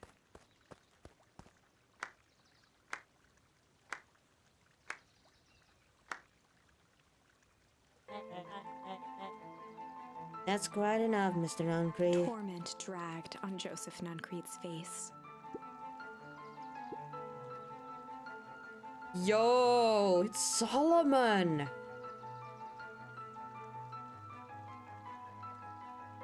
What? Okay, I did not see that one coming. What the frick? Yes, sir. Take them away. No, I want them to see this. Ah, the ever tempestuous Eleanor Van Horn. Been quite the thorn on my side. Like a weed that burrowed in where it doesn't belong. I must confess, you look dreadful. He paused for a moment, plucking a piece of fuzz from his sweater and discarding it to the ground. Consider yourself in a rare company. You managed to pull one over on me. It won't happen again. I knew you had some sort of plan to disrupt our little party. But alas, I expected something a bit more impressive than incoherent rambling. No matter. Your failures are yours to bear. Mr. Kerr? Yes, sir. It's a shame I was cut short. But I thank you for the rousing oratory. And we'll take it from here. Yes, sir. Of course, sir. You have done quality work for me, William. You can look forward to the recompense we agreed upon. Kerr gave a bow of deference. You all think that Solomon is the founder? Like, if something happened to Granny... I'm sorry, not the Granny. Our mom, Luca's mom, looking old. Now we have this little kid, presumably being in charge of a bunch of adults who have been scary at AF so far. And they seem to be addressing him sir and all that. You think there was like a switcheroo that Solomon's not, you know, actually a little kid? Gasps rippled through the crowd. Thankfully, we can dispense with the formalities from here on out. Solomon pulled a glass vial from his pocket. In one smooth motion, he downed its contents. A triumphant smile grew across Solomon's lips. You can all call me Sharper Valentine.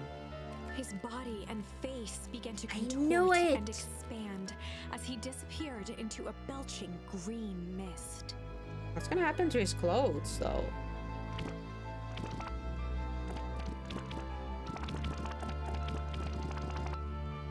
A hushed horror gripped the crowd. This is a story about change. How the frickaroo did he get that suit on?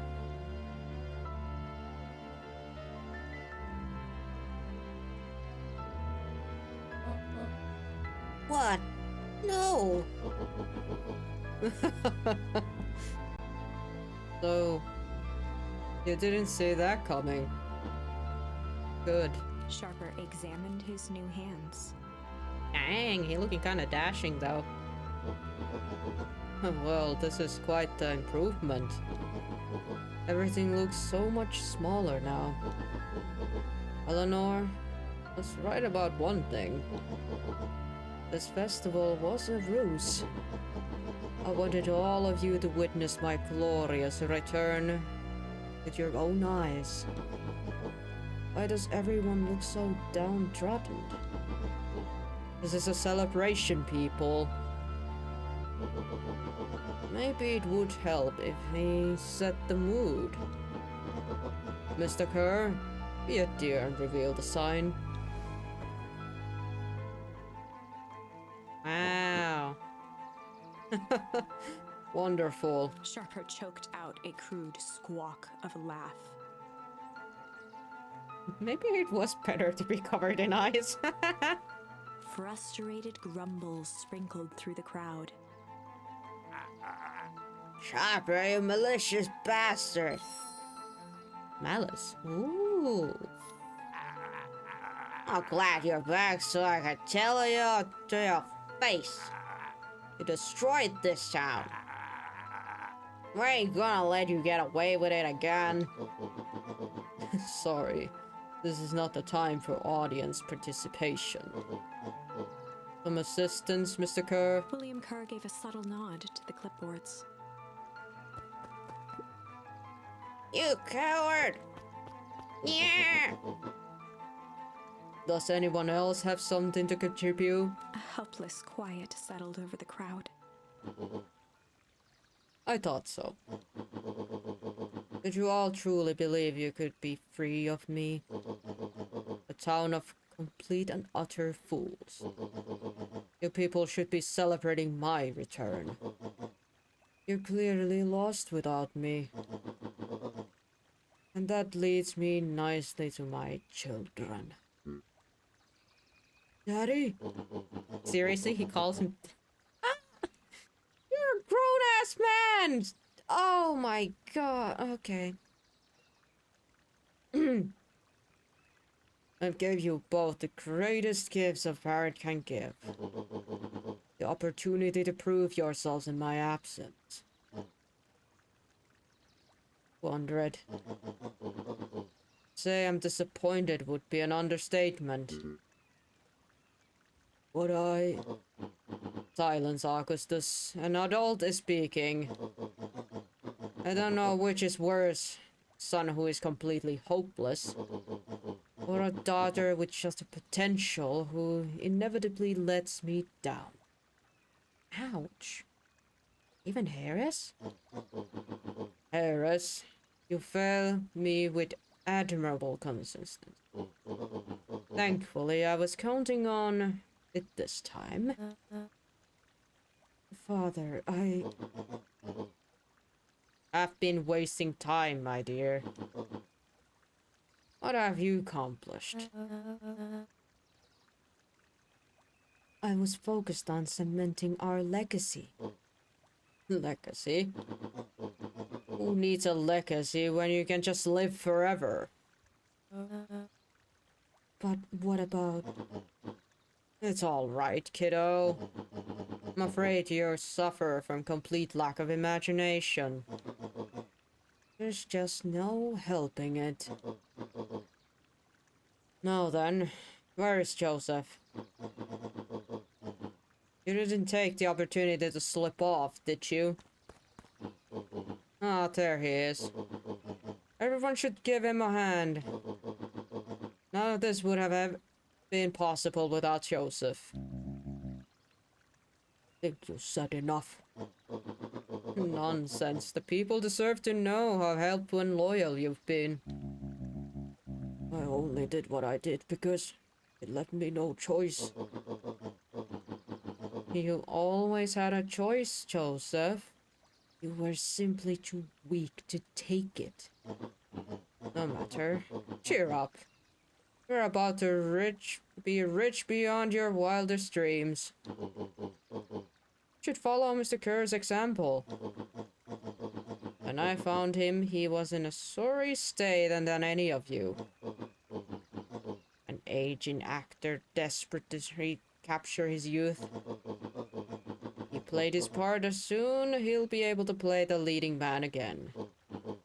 Forever, in fact, if he remains loyal.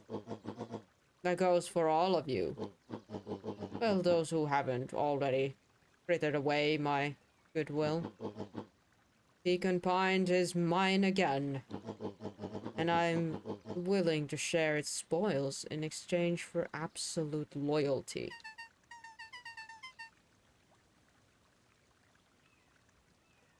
Are you saying William Kerr was never in charge of Perennial Harvest? Huh. You'd think that puffed up blathertrites would have accomplished all of this. Dawn, I suppose the time for you, Big's exclusive. Sharper addressed the crowd with indignant pride. Sharper would look much better without that dimple between his shoulders. You mean his head? He'd planned this moment for so long that now, at the deed's fruition, it almost felt frivolous. You see, I needed a figurehead to hold things down while I orchestrated my return. Someone to mistread lie. Built this town for a spell. No, I invented William Kerr. Take your bow. You've earned it. Mr. Kerr flourished a preposterously elaborate bow.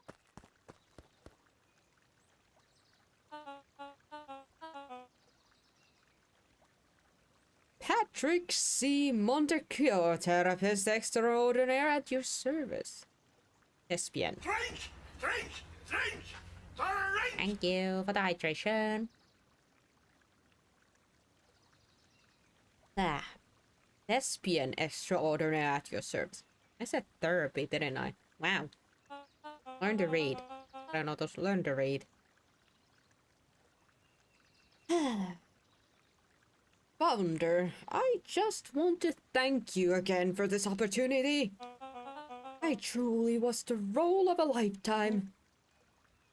Wait, this Bill Kerr was a patsy the whole time? Now that your secret is out in the open, what's to stop this town from rising up against you? Oh, that's the delicious part. Fear. Thanks to our clipboards, I now know what each and every person in this town fears most. And I will make those fears manifest for anyone who steps out of line. The choice is simple. I'm not afraid of you. The young hero. I've kept a keen eye on you, boy. You and your friends made a habit of disturbing my plans. What a pity. Things would have been done a bit differently. You might have had your moment of triumph. That's fate. That's fate for you. You can't do this. Oh, but I can. I have won. Never underestimate what a great man can do given time. And now time is my plaything. Perhaps the most expensive thing I've ever brought. But well worth it. Ha! Sharper coughed up one final laugh and cracked his knuckles. Enough chit-chat. Let's get to work, shall we? And so, Sharper set about remaking the town in his own image. The fertilizer factory soon reopened for business. Sales rose steadily as more and more farmers across the countryside began to swear by its miraculous properties. Beacon Pines became famous, a secretive town that, for the right price, shared its gifts with all. Gifts that became more and more necessary in a world where winters grew longer and longer. This ain't your plaything where you rip the pieces, Sharpie. The end. This is wrong, but things are becoming clearer now. Yeah, at least everybody was alive there, but the problem is the bad guy still won. But that, I have to say, that's pretty cool. I did not see Solomon being the bad guy at all. I did not see that coming. I'll be honest with that.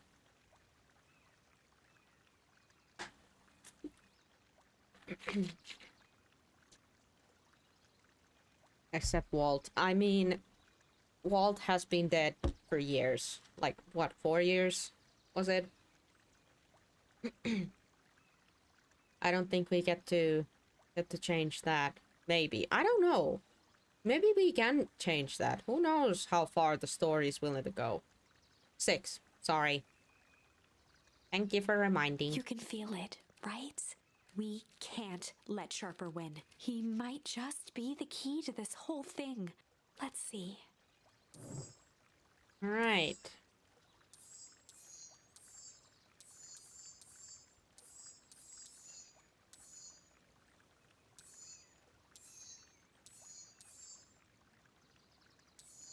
Got hum, weep, used. We got sly and hard and chill. We got rumble and break. Struggle, change. Tickle. Strange. Fling, flight, fight. Shame. Oh. There it is. But when we go to this side, this means that Rolo is kidnapped somewhere underground. Probably held by Mr. Nuncreed or someone from the clipboards. And this side, we know Becky, but Becky got... Hold on. Becky was the one who got splashed with the stuff. If we go this route, and if we go this route, it's Iggy who got splashed. So we go here.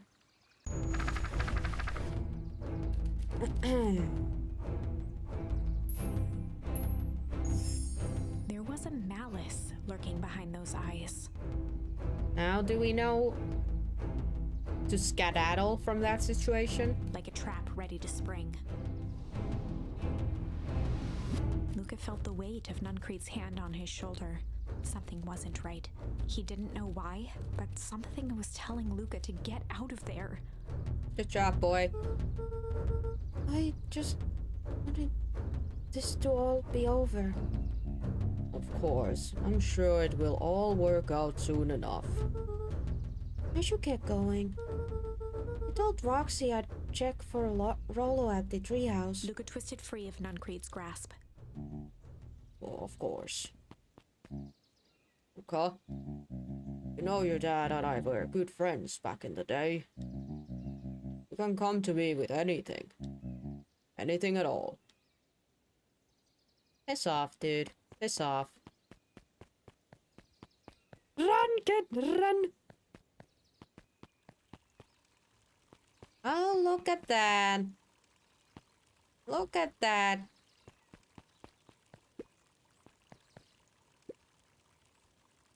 Festival decorations are a bit, humdrum. Well, if I were to throw a festival, it would be a thing to behold. I agree. This is all more than a little sad. It's worse than sad.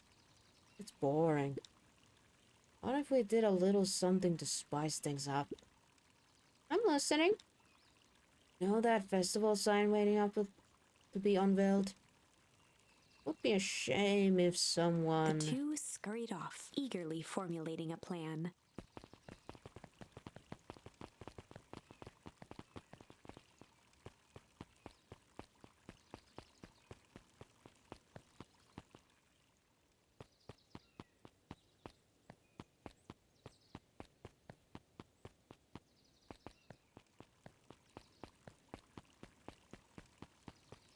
I want to see if I can go get into the diner.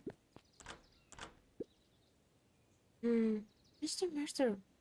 Vertelli is getting ready for the festival. Man! Really can't get inside there, can I? Oh? Oh, it's Becky's mom. Identify yourself, please. Nellie Mulwill. I work here now.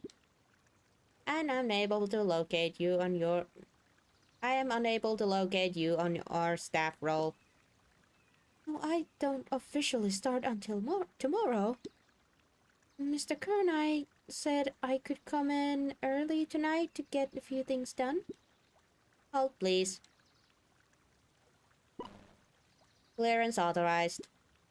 Thank you. Our harvest awaits. Oh, but that's nice to know that, like, Vicky's moms had nothing to do with this, because we clearly heard that Becky's, like, one of Becky's moms was just, you know, just tired. Well, we're gonna get a wrench to the noggin sneaking up to a guy like that. Don't scare a man while he's chunking his sonny. Evening, Jeff. Isn't it kind of late to be junking? I might as well ask the same thing of you. Find anything good? Bah! Ever since Pernell or Harvest moved in, even the junk is trash. You can learn a lot about a person by looking at what they're thrown away. But this bunch is all shredded paper and coffee cups. Well, I'd better get going. I didn't see nothing if you didn't see nothing. See what? Exactly. I kind of like their relationship. It's a treehouse. Oh, if we, I'm gonna check if we can fish something new out.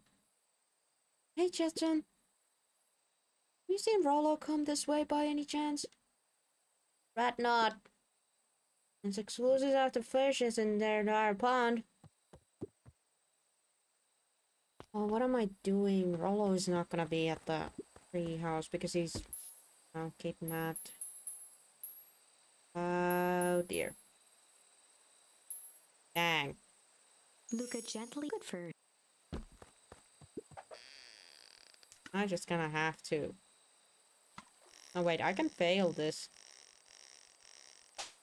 There we go.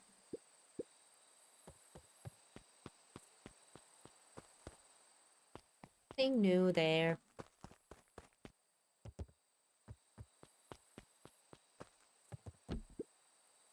Hello? He aired a long holler into the woods. Rollo!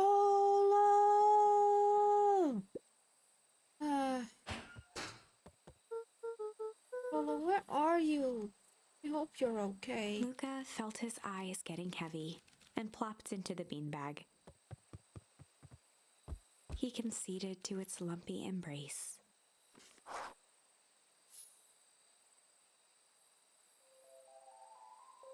Once again, Luca found himself in a vast black expanse. Oh goody, time for another nightmare. This time, he knew exactly where to go. He took a single confident step forward. The world flickered and pulsed. He found himself standing in front of the frigid air of a blazing campfire. The source. He plopped down cross-legged and gazed into the cold flame, waiting. Soon enough, the fire began to die out, popping sporadically, until all that was left was a single ember. Luca stood up and dusted himself off. He plucked the glowing ember from the cold ash, examined it, and slid it into his pocket. A keepsake. The voice of his father spoke behind him. "You made me proud, Buckaroo." Luca turned to face him. "Dad, what is this place?" A warm grin grew across his father's face. "A place where everything that has been and everything that could be all wait together." Luca found himself staring at his father's face, trying as hard as he could to memorize every single detail. Wait? For what? Another voice spoke out as Luca's doppelganger stepped forward. "That's up to you." Without knowing why, Luca began to weep. Is any of this real? Are you real?" Luca's father bent down to smudge away a tear. "Of course. I'm as real as the part of you that misses me." Luca turned to look at the older version of himself. "And you?" The doppelganger choked back tears. "I'm as real as the part of you that's angry he's gone." Does that make sense? Through his tears, Luca laughed. "I think so." His father pulled him in for an embrace. "Time to go, Buckaroo." Okay, it wasn't that bad of a dream this time. Banging on the floor. Oh? Who is it? Is it Rocky? Are you in there? A commanding voice rumbled from below. Just as Lucas sprang to lock the entry hatch, the door knocked open. Whoa. Chapter 5. Dangers big and small. Lucas stumbled back. He heard the rope ladder creak under significant weight. Keeping his eyes fixed on the hatch, he inched backward to the balcony. As his hand grasped the door handle, Luca froze. A large figure clumsily wriggled up through the hole. Is it Rollo's sister or somebody else? Oh, no. What? Huh? Rollo? That right there. Where I'll... Jeez. I know it's dark and all, but I figured you'd recognize me. Who are you? The large figure cocked its head inquisitively. God, Rollo, what the freak did they jog his throat in? Oh my god, what the heck happened, boy? Pikato. Stop now, or I'll clobber you with a baseball bat. Whoa, whoa, whoa, take it easy. Luca, you need to get your eyes checked. It's me, Rollo. Please try. But I know you want, Rollo. You're like one of his random uncles or something. Where is she? Uncle? Luca, quit messing around. It's me. If it's really you, prove it. Flaming chicken coop, Luca. Luca's jaw dropped. He peered more closely at the man standing in front of him. Something about him was undeniably Rollo, only bigger, older, changed. Ow. What happened to you? When I was running away, I ran into more people in those yellow suits. They grabbed me and dragged me away. What? Where did they take you? Don't know. They threw a bag over my head. It was cold and it smelled like a swimming pool. Think I was an underground lab or something. They made me hands all big. Look. Rollo proudly presented his hands to Luca. Pretty sweet, right? I mean, wouldn't be my first pick for superpower. I don't think Rollo realizes that he's been aged. Oh man. Oh no, the poor kid doesn't realize that Oh. But beggars can't be choosers. Rollo, it wasn't just your hands. My feet too? Dang, what just made me new shoes? Wait, Luca, why are you so small? Luca moved to the side and pointed Rollo to his reflection in the balcony window. What the? His hands shot up to his face. Oh no. Holy Toledo! Rollo, what did they do to you? It made me drink some sort of green grud. Ew. Oh, that's sick. They tested it out on Rollo. The same stuff that... that Solomon is gonna drink. In a few more days. They tested it out. They literally guinea pig tested it out on Rollo. Actually, wasn't too bad. Kinda tasted like licorice. Passed out and woke up like this. Then I sorta smashed open my cage and escaped. Wow, you smashed open a cage? Kinda. At least I think I did. It's all a bit blur. Had you in cage? Who are these people? I don't know who did this to you, but we're gonna fix it. Fix it? This is awesome! Well, I'm just glad you're safe now. Luca, don't need to worry about me. Sure, I got snatched, but look at it this way. I got snatched. I know where snatched people go. You may finally have a lead on what happened to your family.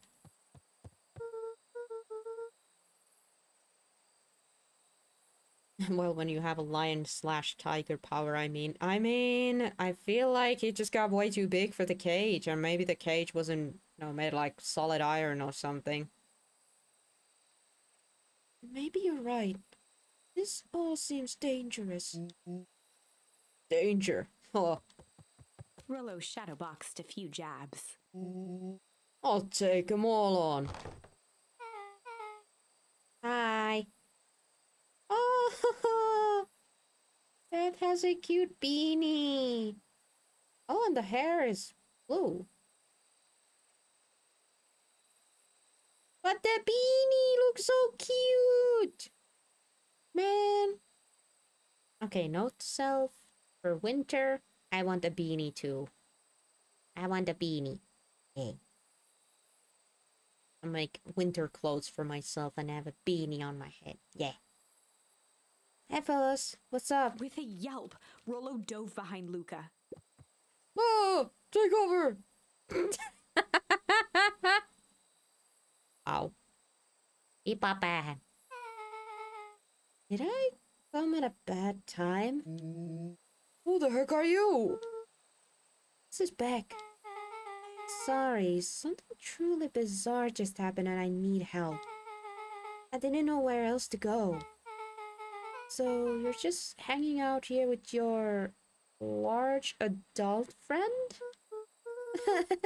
No, this is my buddy Rollo. This is your missing friend? One and the same. Seems a little old. I'll have you know, this is a recent development. The heck does that mean? Oh, I'm sorry. You're the one who's just showed up out of nowhere. So we'll be asking the questions here. That's fair. How did you find us? Your silly little treehouse? I think you mean our silly little mission control. I hate to break it to you, but your secret path isn't so secret. And I could hear your racket from a mile away. See, Luca? This is why we need to improve security around here. Not now, Rollo. Beck said something bizarre happened. Yeah, but She shot a nervous glance at Rollo. anything you can say around me, you can say around Rollo. This has been a weird day all around, hasn't it? Yep. Beck's eyes narrowed. Okay, so it all started when I made it back home. My first order of business was to try to salvage my hair. So I dyed it with some stuff from the chemistry set my mom gave me. Okay. Need to play cool. And hope no one notices. Notices what? Oh, nothing. I was just... Come over here and let me have a look. Oh, honey, what in the world did you do to your hair? I just kind of felt like a change. This is going to take forever to grow out. You were the one who said that change was a good thing, right? I was talking about your mother's new job, but... I was talking about us moving. Well, I guess I just took your lesson to heart. Ilona tried to put on a smile. Before I forget, I came up here to tell you that Nellie had to go into work. Tonight? Her and Mr. Kerr decided it would be good for her to get some things done before tomorrow. That Kerr guy seems like a grade A creep. Beck. He is! Him and his weird cult of personality. You are not going to ruin this job for Nellie. It means too much to her. Oh, I know exactly how much it means to her. It means enough to her to exile her daughter into this butt-dunk town. This place sucks. The people here are weird. You just don't know them yet. Always cold. We're in the mountains. You'll get used to it. I can't even pick up a single decent radio station in here. It's all banjo music and farm reports. You know, I grew up in a town not that different from this one. Is that why you're better at talking to plants than people? Oh, sick burn. Sick burn from a child. Ah. Okay. So here's what we're gonna do. First of all, you're grounded. What? In the morning, I'll have Nelly come and see what we can do about fixing your hair. You need to look presentable for the festival. But not another peep. She sighed, and after a moment, looked down at Beck sympathetically. I know moving is hard, honey. But that doesn't mean you have to make yourself miserable all the time. Other people seem to have that covered for me. Oh, and if you decide to rebel by dyeing your hair more... She flashed a sly grin and tousled Beck's hair. I'll just save it off for you.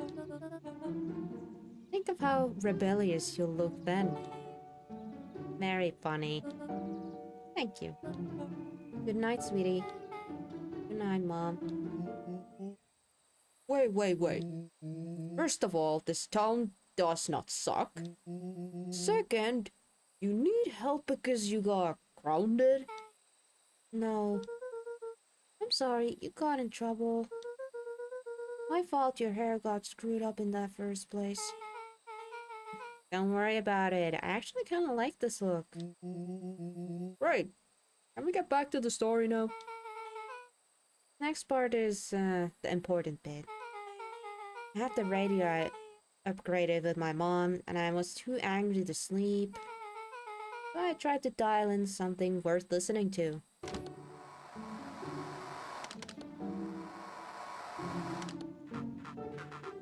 Mr. Kerr, are you there? Mr. Kerr? Yes, I'm busy. What is it? Apologies, I have the founder on the line. Patch him through immediately. A moment. Hello, sir. It is so nice to hear from you. Skip the pleasantries. What's your report on our new lead researcher of deep engineering? Nellie Mulwild seems to be integrating nicely. At this very moment, she's working to help us meet our deadline. She offered to work overtime before I even had the chance to suggest it. Excellent. And you have faith that she's capable of finishing the work left by the predecessor? Her work must be completed before the festival. I will make sure she stays day and night until it's accomplished. Good. You know how I feel about loose ends. Yes, sir. Once she has finished the work, you need to make a determination regarding her long-term prospect in the company. Immediately, sir? I usually have more time to fully bring people into the fold. We are in the end game, Bill. After your failure with Dr. Prescott, I can't afford to take any risks. Of course, sir. No loose ends, sir. Once she's finished the work, she will either leave the office completely committed to perennial harvest, or she won't leave at all. Perfect. Sir, if I might suggest, maybe we should delay just for a bit. Oh? It's just, we seem to be rushing to hit this festival deadline. And the rushing into things has caused some issues in the past. I see. please understand that I just want what's best for you. I'm eternally grateful for all that you've done for me. Bill, I'll make this clear, very clear for you. I brought you in to make things run smoothly, not to have opinions. Of course, sir. Chin up, Bill. You're only a few days away from having it, everything you ever dreamed of. Yes, sir. Thank you, sir. Oh no, they ain't gonna freaking hurt one of Beth's moms. Don't you all go harming Nellie now, you creeps. Yeah, time to save Nellie. Oh, Yeah. just so we're clear, when they said loose ends, they weren't talking about murder, right? Like actually killing someone? Capital murder? Luca gave Rollo a quick elbow to the ribs. Who is this founder? I was hoping you guys would know. Nah. As far as we know, Kerr is the top banana at Bernerville Harvest. He sounded scared of this founder guy. So we have an even topper banana on the field? What the hell is my mom caught up in? Has she talked about the work much? Or the job much? Not really. She said she was going to come and continue the works for someone she respected. Oh, Luca, do you think that body at the warehouse was... Person Beck's mom came to replace? That would make sense. Beck? Seems like Nellie's predecessor got him, loose-ended. I'm getting that impression. Okay, so we need to get your mom out of there before the festival begins. That's 2 days ago. Won't she just come home after work? Beep on the radio said they were going to hold her there until then. So if she's not coming out, we gotta go in and get her. Beck flicked a large sheet of paper out of her pocket and slammed it on the floor. Maybe this will help. You have a blueprint? Well, it's really just a welcome map from my mom's PH orientation day. But it shows the layout. Well, looks like a blueprint to me. Look, here's the reception area. There's a big room marked Founder's office. It even has the exit marked. Guys. We have a deadline. We have an objective. We have a blueprint. You realize what this is, right? Rollo started to wiggle with excitement. And we're heisting. It's an official heist. Chapter 6. The Heist. They spent the night's end huddled around that small map, formulating a plan to infiltrate the headquarters of Perennial Harvest. It would be no small feat, a modern facility equipped with all manner of technology. Not to mention the swarm of clipboards that would most certainly be scattered The throughout. heist. Yay. By the time the sun began to peek through the car window used as a makeshift balcony door, all were in agreement. This could just work. The final day before the festival would be used to prepare. They'd need to pool every resource at their disposal, pull every favor with a thread. Even enlist some unsavory characters around town with important tasks only they were suited for. Luckily, there was enough ill will and mistrust toward Perennial Harvest that alliances could be found at a bargain. Luca, Beck, and Rollo rubbed their eyes as they exited the treehouse. They hadn't slept at all that night. There was no time. The festival was to begin in 1 day, and they each had their assignments. All right, quick recap. Rollo, you're gonna talk to Roxy. Accordingly, without her and Fitz, this whole thing could go bust. Me, Cordial, and my middle is my middle name. Uh-huh. And how do you plan to explain your new He waved vaguely at Rollo's sizable figure. circumstances? Ah, she'll be so happy I'm alive, she won't even notice. Beck snorted an involuntary giggle.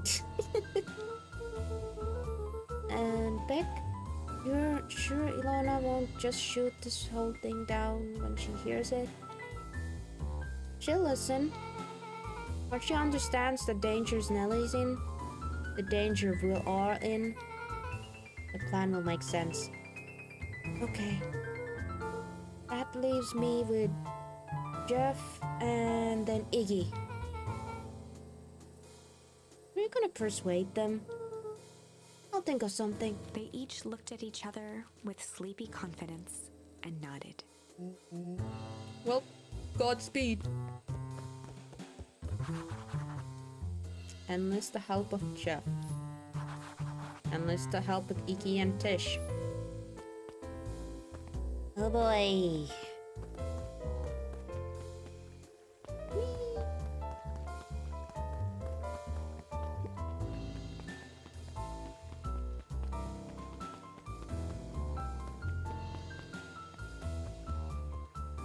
Checking if I have missed something.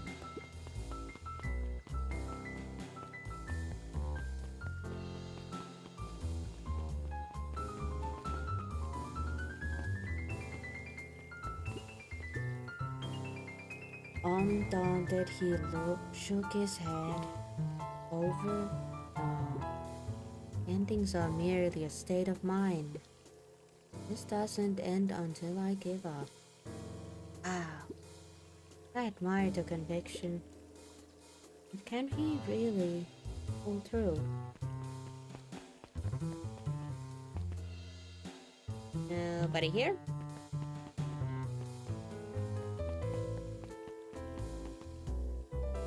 Nope.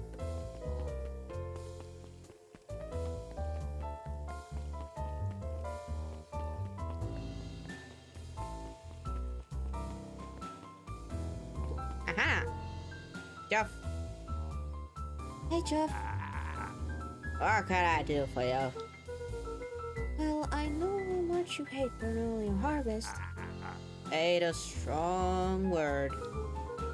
Oh, sorry, I mean... I didn't say it was the wrong word. Gotcha. So, we're gonna break into their headquarters, and I thought you might be able to help? Jeff wheezed out a long snicker. You see, I knew you kids were alright. Great. So you'll help? The joy in Jeff's face drained instantly. Not a chance. But Give me one good reason I should risk my hide aiding and betting your rascals. Looking into the sullen eyes of his would-be accomplice, Luca blurted out the first word that came to mind. Shit.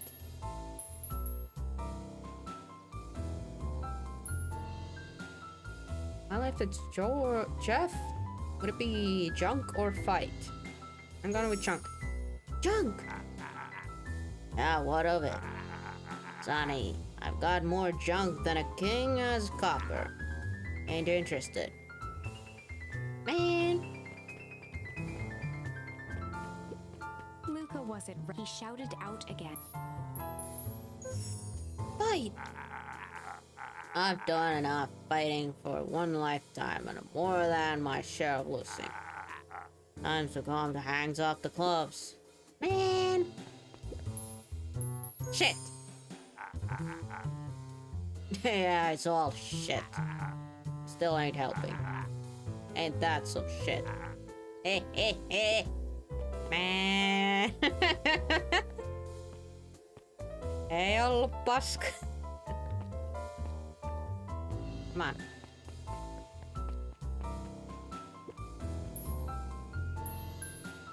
Just hide.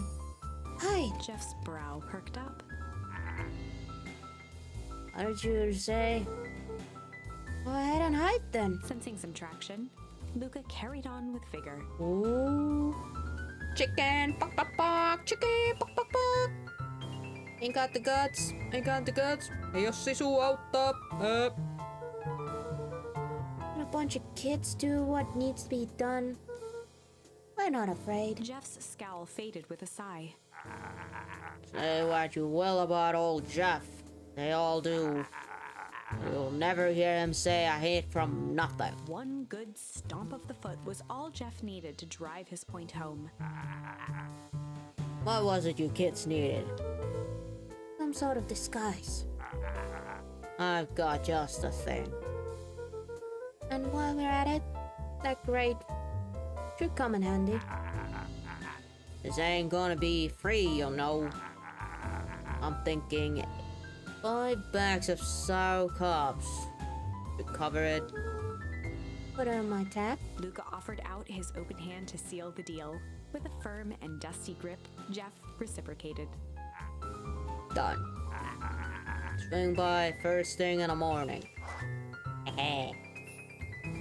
Are we gonna do like a Trojan horse kind of deal? You know? You know. Alright, that leaves us with Iggy and Tish.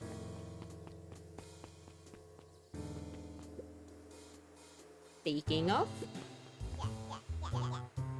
hey this, look who is it? Okay, I hear they tried to tickle us to death again. No, just hear me out. Iggy raised an eyebrow suspiciously. They're listening. Iggy, I know we're both being giant bags of shit to each other. Iggy gave a reluctant shrug. You're not wrong. But lately, I was being kinda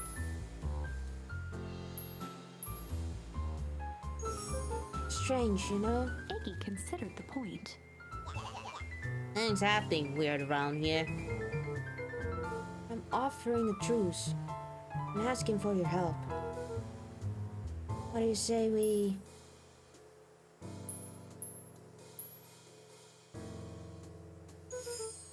pull our hostilities, at least for now? Oh. Don't pull away from nothing. Buzz off. Dang it! Almost.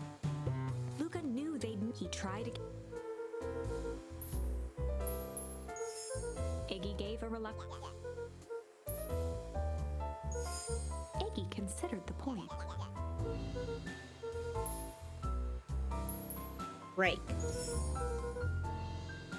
Break our hostilities, at least for now. We do like breaking things. Even if truce means less breaking things. What if I told you there was a way to have a truce and a break stuff? Go on. I need you to cause a distraction. Like I sneak into Persianville Harvest HQ. A wild-eyed grin spread across Iggy's face. My, Luca Van Horn. I'm impressed.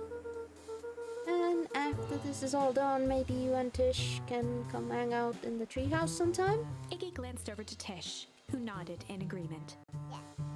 Fine. But not because I want to see your crappy treehouse. You just like causing chaos. With a quick nod, Luca was off. Did you hear that, Tish? Iggy gazed up at Tish with a smile. He invited us to hang out in the A treehouse. single tear ran down Tish's cheek. I've never expected this day to come. How wonderful. Aw, they really just wanted to hang Chapter out. 7. But they were both, like, a little bit too idiots to figure how to approach. I guess. Into the hive. A good heist requires preparation.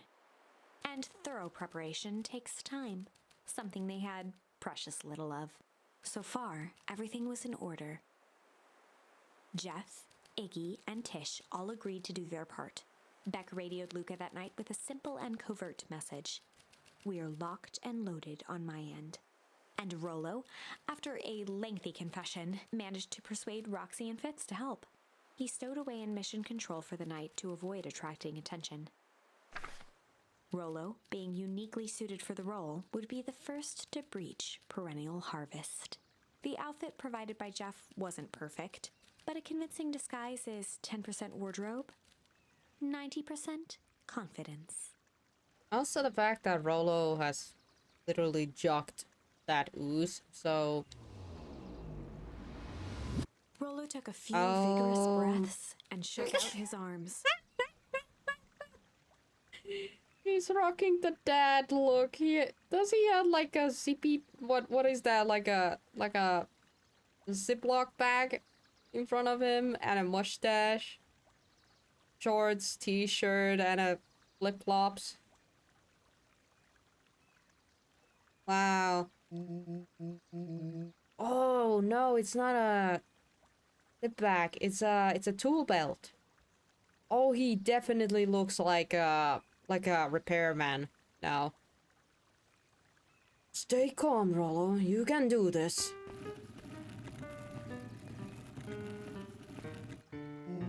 And you bet Beck and Luca are inside the crate. Got your delivery here. A delivery? Oh, I don't have anything in my notes about a delivery. One moment.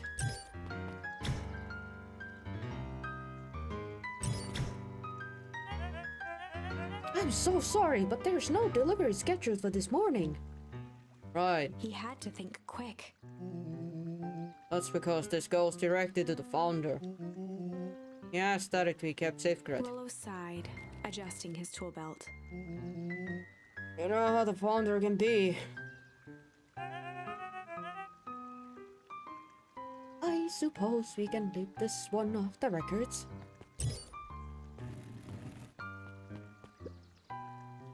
How was your face and Dutch? With a stroke of his mustache, Rollo proceeded into the Perennial Harvest headquarters. Our harvest of mates. Package here for the founder. Oh, I didn't hear anything about. Yeah, this is a need to know kind of thing. Oh, we just He checked. stammered and flipped through the pages of his clipboard. This goes directly to the founder. I don't have time to fill you in. I see if you could just complete this form. Rollo interrupted with urgency in his voice. Every time with the forms. Look, if you want to explain the founder why I'm late, well, it's your funeral. I'm sorry. What did you say your name was again? Rollo panicked. Our harvest awaits! Sir? That's restricted area. Excuse me, sir. Our harvest awaits! Panic! Can't open the door! Frick! Ready to light this candle, Rest? Yup. Suck on this, perennial harvest.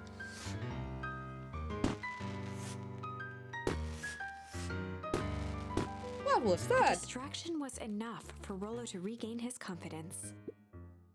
Just open the damn door. I've got a job to do. The clipboard fumbled around in a frenzy. I should check on that noise. Oh, come on! Just buzz me on in already. Okay.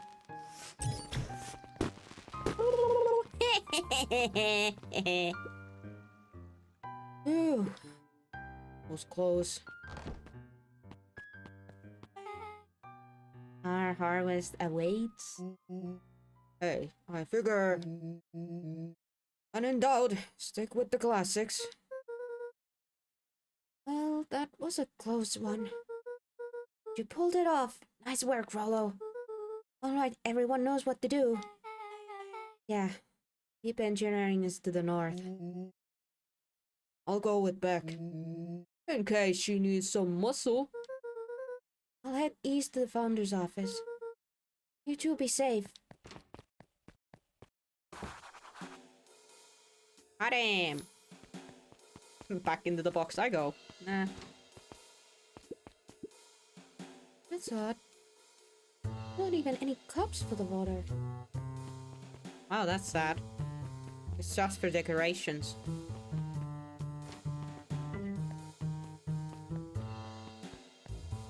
Oh, no. Ise damn sulle. All the way to nowhere? What's going on here? Is this some sort of a mind game?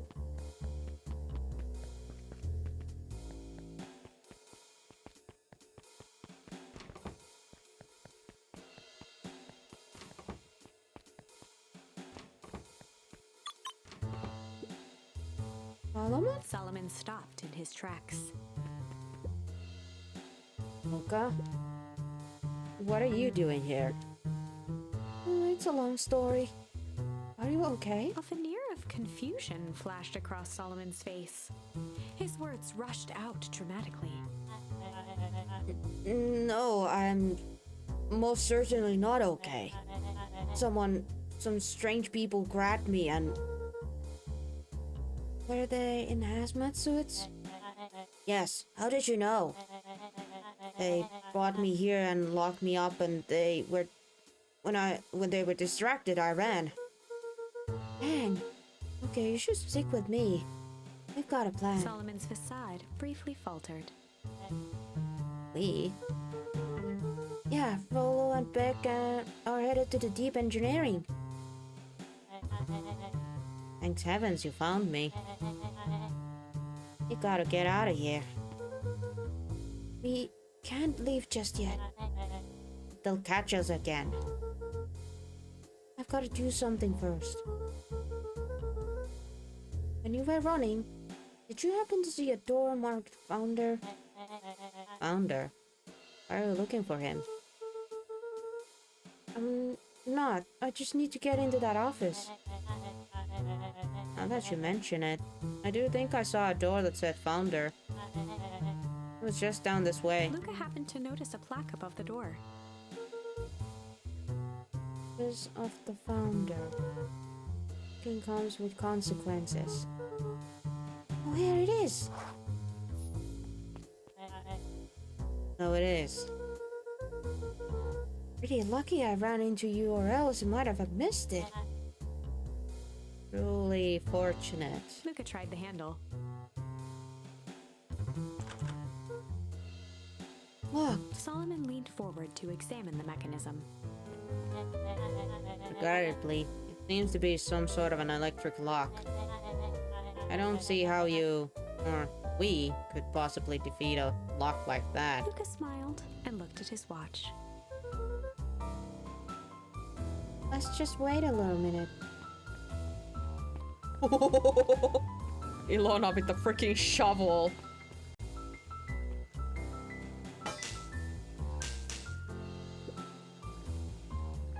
I don't know what sort of funny business you're up to.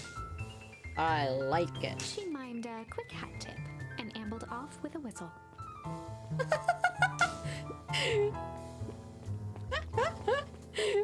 Go, Ilona, holy crap. The She light on the just keypad bashed changed it with from a red to shovel green. and left. Like, uh-huh. Oh my god, that's funny. How did you do that? It's good to have friends. Quick, let's get inside before someone spots us.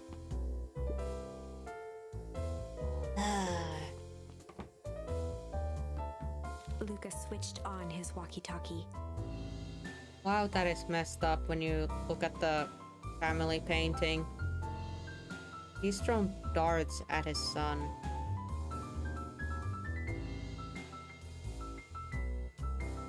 Exist. Hello, I'm in. As expected, there's a control panel. Great timing! We're stuck at a locked door marked 24601. Need you to get us through. What if someone catches us? We should get out of here. I'm not leaving my friend, Solomon. On the computer screen, a green cursor blinked in a password field. Yeah, Sharper's a selfish mofo. Yeah. Surely you don't have a way to get around the password. Luca pecked out his best guess. Underground secrets. The screen blinked to life. Columns of green numbers Lucky glowed on a guess, black let's background. go. How did you guess that? Oh, it's this absurd password Rollo heard when he was down here before. It's funny how someone I reckoned enough to call themselves the founder uses such a basic password. Or they were thinking several moves ahead, not expecting anyone to guess something so simple. These villain types always end up outsmarting themselves. Solomon's jaw clenched into a half smile. Oh, the best part, he can't even do anything because he's a tiny ass kiddo like we are. He has to try to play this smart. Like, he can't just, you know, grab us from the collar and try to choke us or something. He's as tiny as mofo as we are. The powers of deductions are as impressive as your luck. Luca quickly scanned the columns for number 24601. Rollo, I think this should do it. Bango, bango, door open. Luca, you never fail to impress. What is that slippery loud even doing down here? We have a friend whose mom is in trouble. We're here to get her out. I see. Okay, Luca, I think we're close. Next door is marked 13806. Once again, Luca scrutinized the numbers on the screen. In that moment of distraction, Solomon reached forward and pressed a large red button. Maybe this one opens the lock. You piece of shite. Crap! We've got company! Luca, must go faster! One sec, I can't think with all this He noise. quickly skimmed the screen with his finger. Here! 13806, go, go, go! Where's these fumbling hands? My apologies, Luca. Don't beat yourself up. I know you were just trying to help. Oh, kiddo, he was trying to help.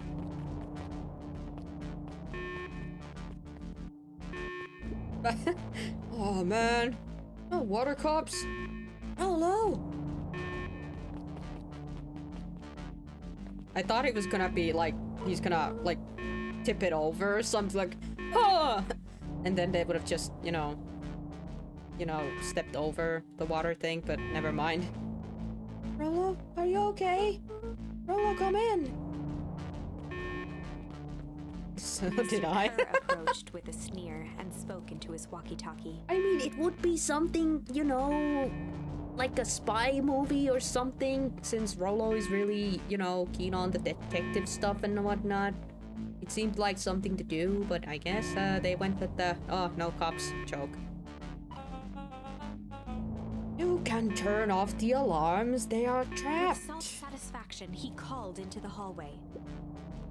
That, my dears, is the dead end, and nowhere to run! Rollo, where are you? Are you okay? Yeah, I think we lost them. Making our way back to Nellie's office. Oh. So that's what they needed Roxy and Her friend with. Okay, you two rabble-rousers are coming with us. Nope. Oh, yeah, let's go, Roxy! Kick his ass! Make a break for it!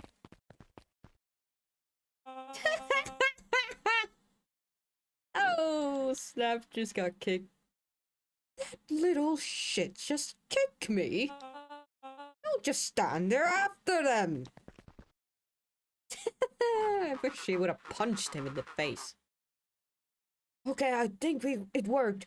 Foxy and Fizz have them on a wild goose chase. I'm having trouble following. What just happened? Like I said, it's good to have friends. Rollo, how long do you think Roxy can distract them? How long can Roxy keep someone so pissed off they can't see straight? Let's just say we got time. Entering Nella's office now. Mom! Oh, honey, what did you do to your hair? I thought you'd be happy if I finally used the young chemist lab kit. You sure have a knack for making me incredibly proud in the most frustrating ways. Yeah. We need to get you out of here. And we? Who is your adult friend? Oh, I'm not an adult. Ever heard of a growth spurt? I had more of a growth spurt. No, that's not possible. Nellie leaned over to examine his teeth. Dental blending on the enamel of the molars, consistent with tempus liquamine exposure. Is that what you call the gunk they forced me to drink? You drank it? Oh no. They told me it was only being tested on plants. Oh, Beck, sweetie, I promised I didn't know. Mom, what the hell is going on in this place? I was brought here to work the discoverer of a lifetime. A novel chemical compound was discovered under Beacon Pines and Wellspring they called the Source. They named it tempus liquamine. It pulls energy from its surrounding in order to fundamentally alter matter's relationship to time. It was the secret to Valentine's fertilizer. They harvested the source in using small amounts of tempus liquamine into a product. It worked wonders, drastically accelerating plant growth. Crops would be ready to harvest in a fraction of a time. Led to complications. The fall harvest. Our harvests came in to clean up the mess, succeed their Valentine's wailed. A tempus liquamine is rebellious. Rebellious? Can't think of it as a manifestation of change itself. It's volatile, but its very nature. So the more you try to force it to do the specific thing, The more it resists, yes. I can relate to that. My role was to finish the work of my predecessor, Dr. Prescott. Harnessing tempus liquamine in the reliable manipulation of an organism's age. Just imagine how many people we could feed. Mr. Kerr was very insistent that we achieved the successful results before today's festival. But you didn't, right? Nellie sighed. You know how much I love a good puzzle. I poured myself into the problem. It wasn't long until I discovered oddities in Dr. Prescott's notes. Oddities? They contain obvious errors, mistakes that someone of this reputation would never make. I fixed them and Now I get to replace my entire wardrobe. I really am truly sorry. Those clothes were all hand-me-downs anyway. It sounds like Dr. Prescott figured it out, got cold feet, and intentionally sabotaged his own work. Had considered that possibility. I have sent a letter asking him to clarify his thinking. Mom, Dr. Prescott is dead. Her had him killed. What? I have heard them talking about it in the radio. That's why we gotta get you out of here. I just... Like now. Wait, The vial! I finally solved the chemical equation, allowing direct control of aging. Mr. Kerr picked it up just before he came. All the more reason we gotta hightail it. Luca, we got Dr. Moldwill. Heading your way now. Roger that. Be careful. Alright, everything's on track. And what is your plan for escape? Drink! Drink! Drink! Drink! Thank you for the hydration, Bob.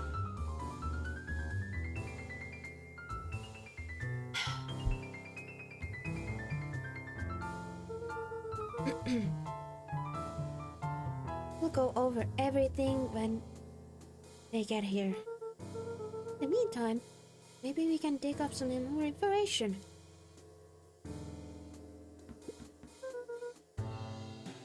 Alice 80 proof whiskey. Hard drink for a hard man.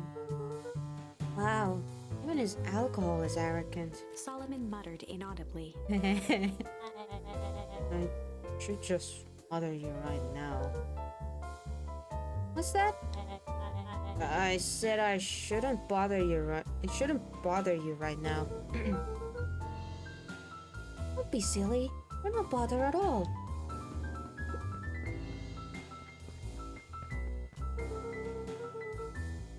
Looks like the founder was helping Curse plan the festival. How could such a secretive leader be obsessed with a party? Only time will tell. Luca held his hand up to the ashtray.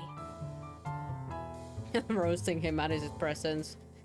It's so funny because Luca is so nice that he's like being nice to Solomon because he knows a kid called Solomon, but he doesn't know who he actually is, so it's so funny. Still warm.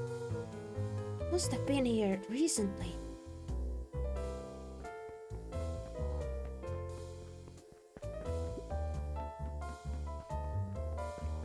Luca tugged on each of the cabinets. Dang, this must be good stuff. They're all locked. Perhaps he's not as careless as you suspected. Let's see what else this bad boy has on it. Security system. Time card logs. Payroll. You know, for being so evil, this guy sure is boring. Solomon once again muttered under his breath. Just you wait. Huh? Oh, nothing.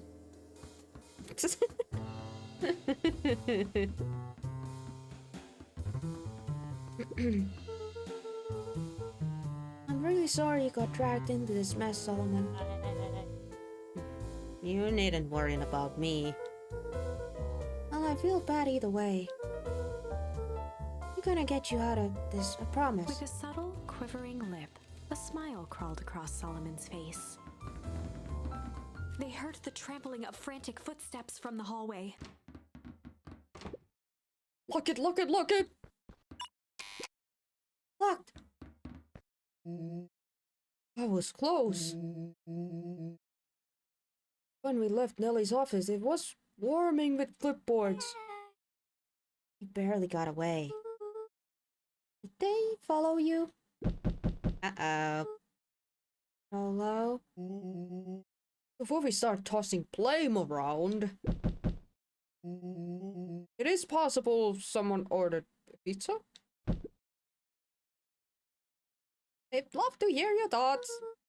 Definitely not pizza. What now? Don't look at me, I'm officially retiring from the heisting business. We're so sorry for the inconvenience. We just have a few questions. Just let me think. Someone watched the door. Of course. Don't let that little twerp do that. He's gonna open the freaking door. Everyone else huddle up. Oops. I think this little caper has gone on long enough. Solomon, no! Us now, child. The adults are speaking. Mr. Maldwell, a brief reintroduction isn't in order. I've never met in person, but we have corresponded. You see, it was I who hired you. Solomon, the pathetic orphan child. The powerful enigmatic founder. Sharper, the fallen patients who created this town. Perennial harvest, Valentine fertilizer. All connections but a single thread. Yours truly. But that's... Her eyes searched the floor in thought. Solomon watched eagerly, waiting for the flicker of epiphany. With a sickened look, she peered into his soul. Yes, now you've got it.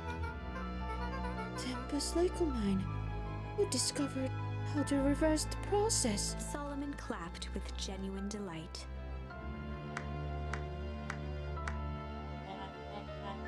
Very good, Dr. Mulwell. Very good. Not the discovery wasn't intentional. Solomon glanced down, examining his youthful form. And the effects went a little too far for my taste. That's why you needed me to finish Dr. Prescott's work. Which you did admirably. Mr. Kerr, the vial, please. Kerr presented it with a theatrical twirl of the hand. May I present to you the eighth wonder of the... Before he could finish, Rollo snatched the vial from Kerr's palm. Yank! Whoa, this stuff sounds pretty valuable. Be careful, you fool. You have no idea what you have in your hand. Oh, chug it, Rollo, chug it! Chug, chug, chug! That thing's gonna change you back to normal. Actually, we do. We just did a whole evil villain monologue thingy about it. Rollo casually tossed the vial to Luca. Dang it! You should have chugged it, Rollo! Gosh, maybe I'll have a taste. Luca jiggled the vial mockingly. Seize him! Luca! Over here! Move another inch and I'll smash it. She held it tightly behind her back. Solomon sighed, speaking in crisp, measured syllables. You have no plan. I'll smash it, I swear. Fine. Risk killing us all. Or, if you're lucky, nothing happens. Then what? We capture it all, grant you much less leniency. He pursed his lips with feigned sincerity. But I give you my word, if you hand it over now, none of you will be harmed. A deep uncertainty washed over Beck. That is a lot of bull coming from Solomon. Maybe Rollo shouldn't have chugged it. It should age the person that drinks it. Oh, wait. Yeah, never mind, never mind. Somehow my brain was like, oh, it's gonna make him younger again. No, never mind. That's gonna make him... probably as old as Granny. Or older. Who knows? You're a smart girl, Beck. But there's no shaming being outwitted by someone smarter than you. We both know there is only one way this ends. She looked to Nellie shakily. With a dispirited nod, Nellie sighed in defeat. Beck slowly approached Solomon. That's a good girl. Beck, don't do it! We can't trust that jerk! Sorry, he's right. With apprehension, Beck conceded. Solomon pocketed the vial and brushed off his shoulder with a sharp flick. Mr. Kerr, you have allowed yourself to be humiliated by a group of children. Report to my office tomorrow for performance The review. blood drained from Kerr's face. Oh, of course, sir. At first, you have the speech to make. Throw it out there and give me the introduction I deserve. And don't forget to smile. Yes, sir! And to think all of this thanks to the efforts of Mr. Van Horn. I don't understand. How is this all because of me? Huh. I said Mr. Van Horn, silly child. Dr. Walt Van Horn. Your father was always a thorn in my side. I offered him an opportunity to be part of something great, but the fool was blinded by righteousness. He even broke into my laboratory and attempted to sabotage my work. Solomon shook his head with gratification. I don't like where this is going. But the universe had a funny way of correcting course. By meddling with a force he didn't understand, Walt showed me its true potential. As fate would have it, Luca, your father's dying act was to grant me eternal life. A muffled applause resonated faintly through the walls.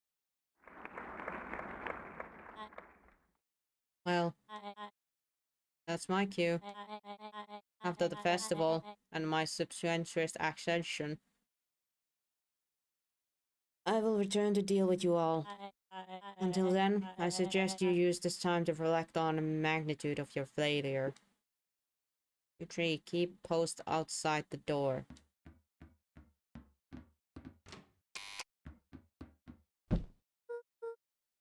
Well, crap. Ah. Hey. I'm sorry, Luca. Did what I had to do. BRB. Okie dokie. I know it's just we were so close. I've got a feeling that eventually Solomon will get what is coming to him.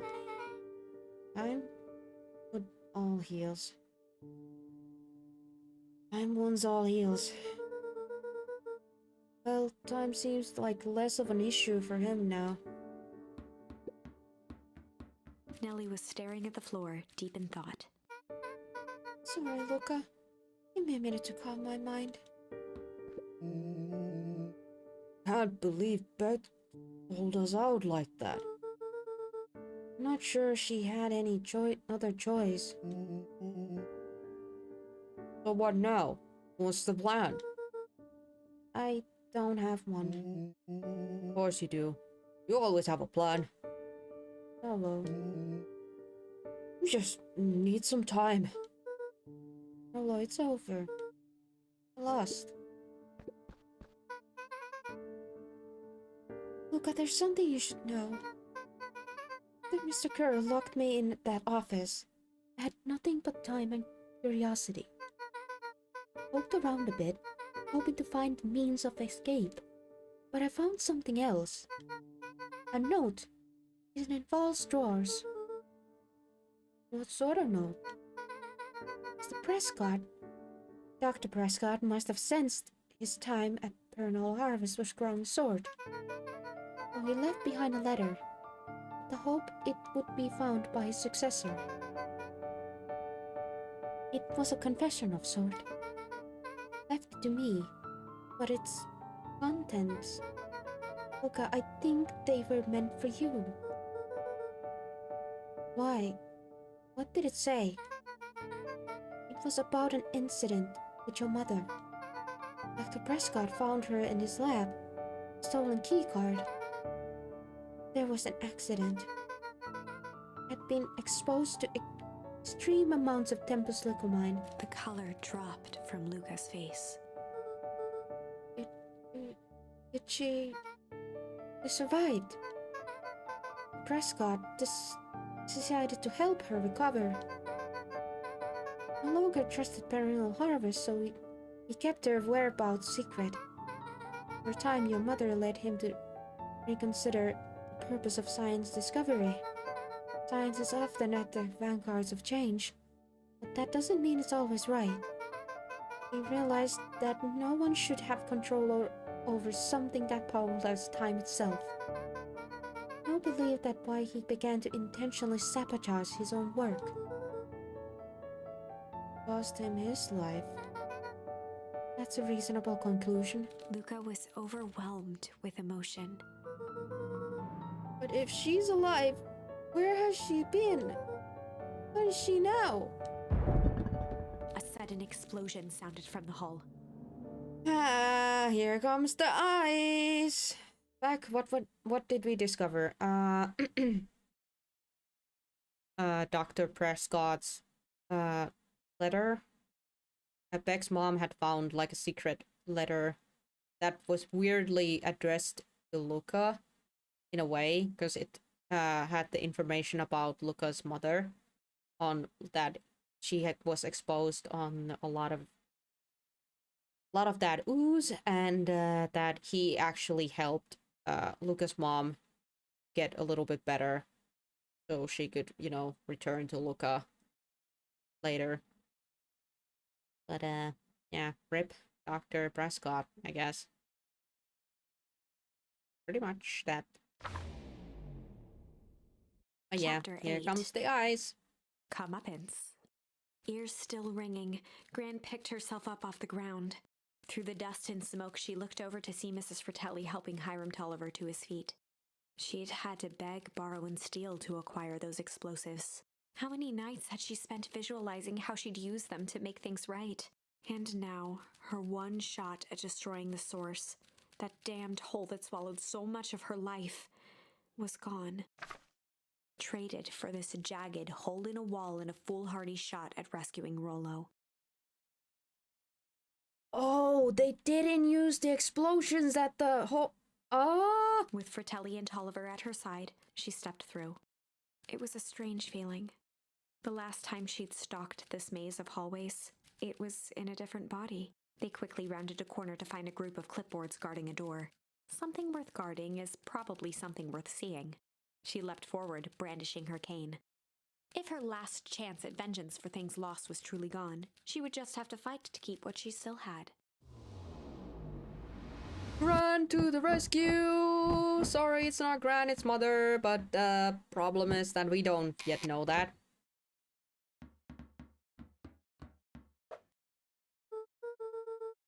Gran, what are you doing here? Luca, what are you doing here? We're here to save Nellie. We're here to save Rollo. Hey, Mrs. Lucas, Gran. That's awfully nice of you. What a boy! Oh no, what did they? Gran, there's no time to explain. We have to go now. Come on, everyone. We've got a party to crash. They made their way out from deep within Perennial Harvest, just as Solomon finished up his speech. Thankfully, we can dispense with the formalities from here on out. Solomon pulled a glass vial from his pocket. We gotta stop him. In one smooth motion, he downed its contents. A triumphant smile grew across Solomon's lips. No. Well, I guess that's it. We lost. I wouldn't be so sure about that. Did Becky swap the bottles? With a mischievous look, Beck elbowed Luca. Remember when I had the vial behind my back?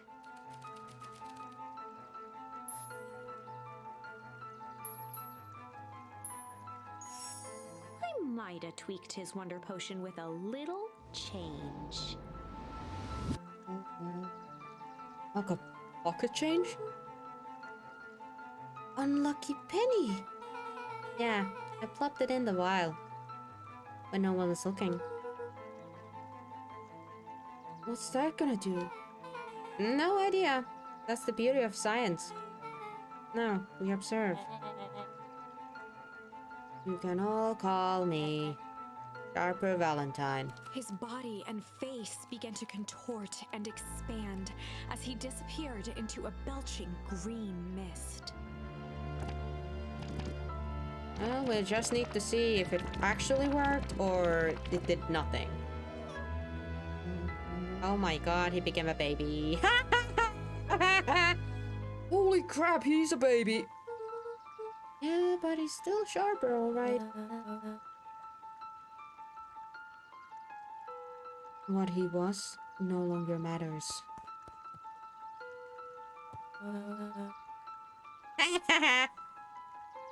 This is an innocent child. I apologize for all the harm my father has caused you. Eris awkwardly cradled the squirming child. She looked to her brother, her voice shaking with uncertainty. Augustus, what do we... We do what Valentines always do. Must be done. I'll hurry home and prepare Rip for father or young Sharper. That would be a great help. Thank you. She looked back down at the infant with equal parts kindness and terror in her eyes. With a shake of her head, Eris addressed the crowd with a stern scowl. Okay, everyone, the show is over. You may leave now. Epilogue. Beacon Pines' coldest summer on record came and went without much fanfare. Folks shared what they had and none were left wanting. The new school year was ushered in by the falling leaves of autumn.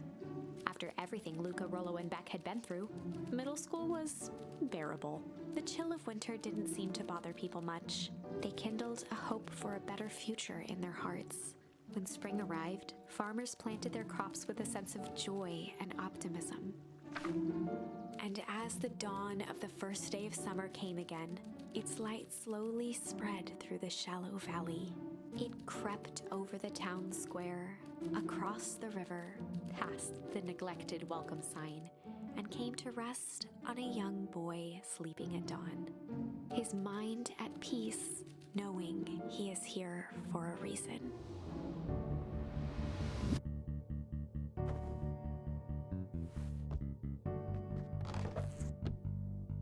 I don't know.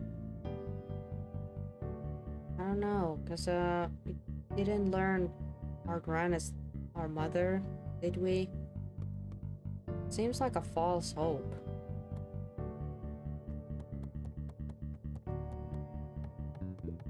And we didn't solve the source. It's still out there. Over time, Eleanor began moving Walt's old things out of the closet and into storage. Oh, okay, so I suppose we just learn off screen. Eleanor had moved back into her bedroom, and now that she wasn't sneaking out late, she even slept there most nights.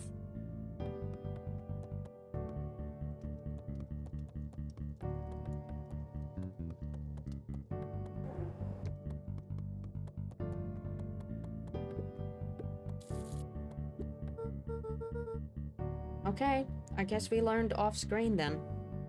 Mom, I'm ready to go now. You go on without me. I'll meet you there. I've got a batch of jam to finish jarring. It's funny. I only started making jam as a way to send messages without anyone noticing. Now I enjoy it. Alright, I'll go say hi to Rollo first.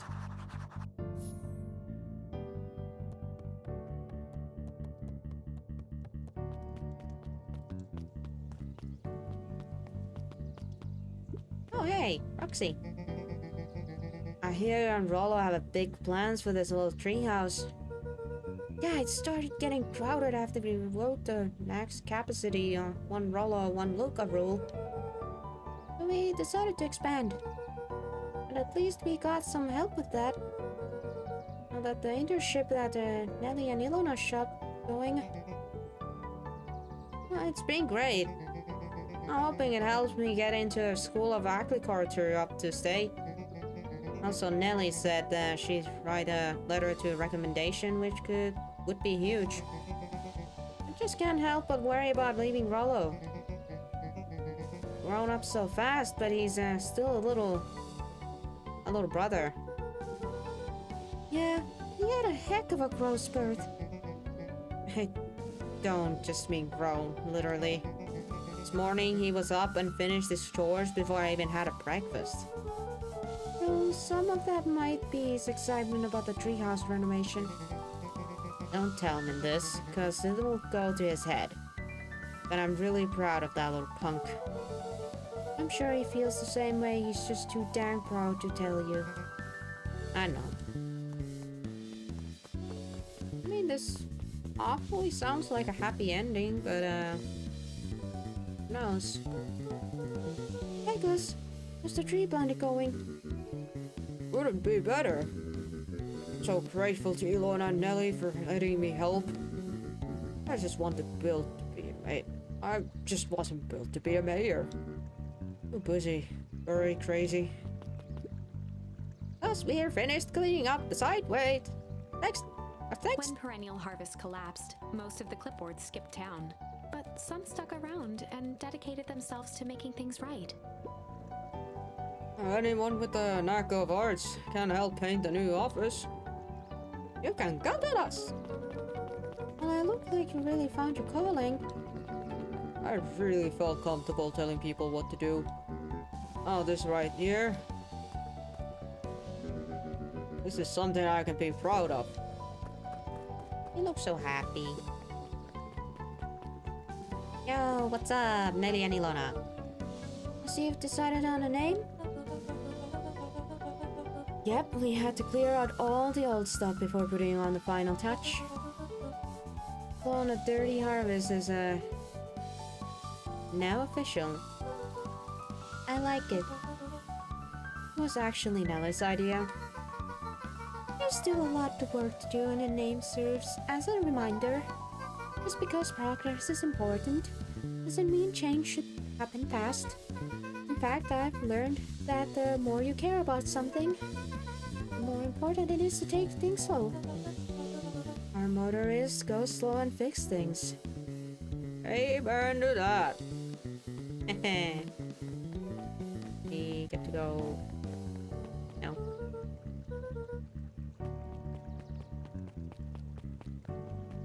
I mean, this sure feels like one of the good endings. A little higher. Yep. A little lower. Yep. Little higher. Yep. I'm telling you, the angle isn't the issue. We need more power to the radio. Oh, look, there you are. Would you tell him it's not the angle? Hey, it's not in the charge of the antenna redesign. Fine, Iggy. Just don't do anything drastic until I get back. Ooh, me. Yes, you're in charge while I'm gone. Yep. I'll be fine, right? Hopefully fine. Really want mission control to turn into something bigger and better. We have to lose our grip on a bit. You're right. Lead the way.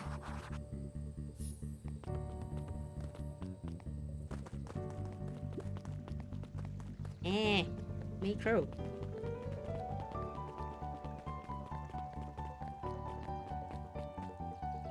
Oh my god, that's so weird.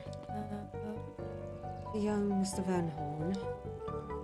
How's little Solomon Sharper doing? Young Sharper seems to enjoy nature more than I. We do a lot of strolling these days. Has he, you know... Attempted to crawl out of his grip and plot world domination? Yeah. Thankfully no. I spoke at the length with the Dr. Maudwill, and she feels that Sharper's infant mind was not developed enough to retrain his previous memories. For all intents and purposes, this child is uncommonly clay. Let's hope he's a little nicer the second time around. That is the objective, yes. But really, all I can do is try and hope. Through activities, I am endeavoring to find less distasteful. Well, I think you're doing a great job. Colton is ready to help out wherever we can. Can't wait to teach him how to throw a baseball. Eris did her best to ignore the tears welling in her eyes. That would be acceptable. It's adorable when you think about it. Like, Sharper got an actual reset of mind. In a way. I at least hope. Now he's just a little babby. What the frick are those? I wanna go there? Oh, we could go chat with everybody Over the here. school year, Kato and Bert had become close friends. Yay! But did you know that when they covered up the source, they found a new species of fungus? Yep, and they were studying it in the new labs. Did you know that Beacon Pines is now the smallest town in the country? Yep, close to the population before Perennial Harvest moved in. It typically went on like this for quite some time. Can't believe it's over. Yeah, the town really started to turn a new leaf. I was talking about Hank Atomic. Just finished the last issue. How was it? As great as always. Hank finally returned to Earth. I just feel weird now. It can be cool. Just means you're ready for something new. Any suggestions? You could ask Mr. Hatch about what she's always reading. She seems to really enjoy it. Maybe I'll do that. Well, maybe I'll do that.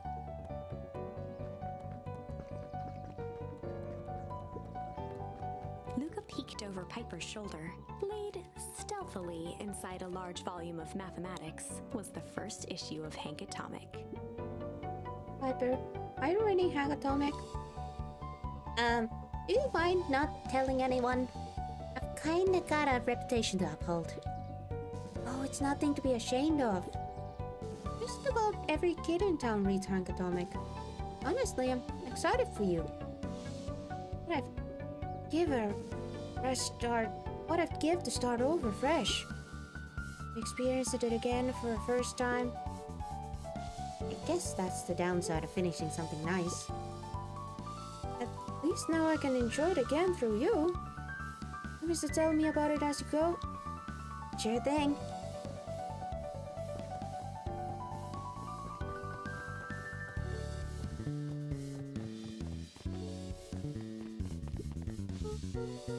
Hello, Mr. Longgrade. I'm gonna go see my dad in a bit. You wanna come with? Even after everything I did, you'd still Mr. Nuncreed shook his head. really are your father's son, aren't you? I don't think I'm ready for that yet. You're always invited. I bet he'd love to hear from you. I'll visit Wald in my own time. Run along now. What the frick are these bunnies? With Perennial Harvest gone, the transportation tubes were left unused. Ah, come on. And no one is too big, no one is too small. For Jeff's wild ride. Maybe not completely unused. Just one piece of candy. For the ride of your life. Who's next? Okay. Jeff decided to make business. Guess what? It's the Darasad Dynasty Titus. And that's... Ooh? It's great! I haven't spotted one of those in years. At this rate, Beacon Pines is gonna become a buck captive of the country. Nice.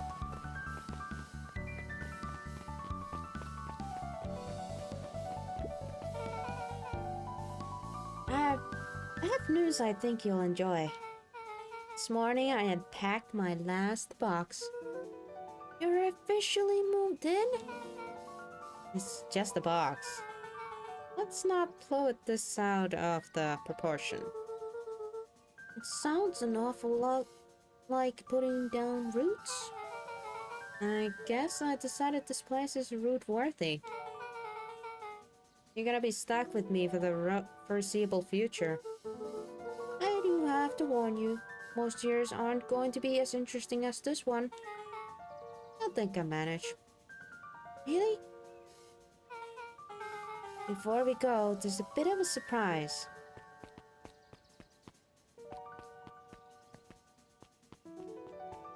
It's a tree!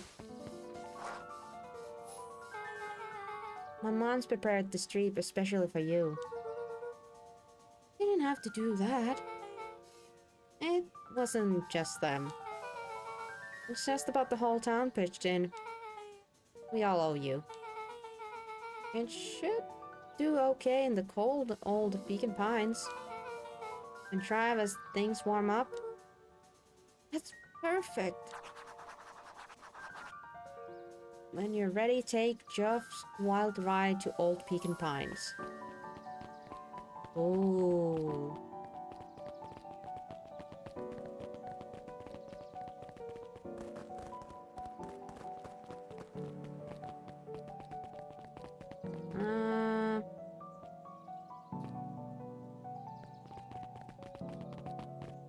I'm gonna go see three more places just to talk with people I missed. What's today's news that needs knowing? I've given you tomorrow's headline today. Our old friend Patrick C. Monteque, aka William Kerr, just performed the stirring rendition of an Iceman Comet. The stage correlation facility. I hear there wasn't a dry eye in the house.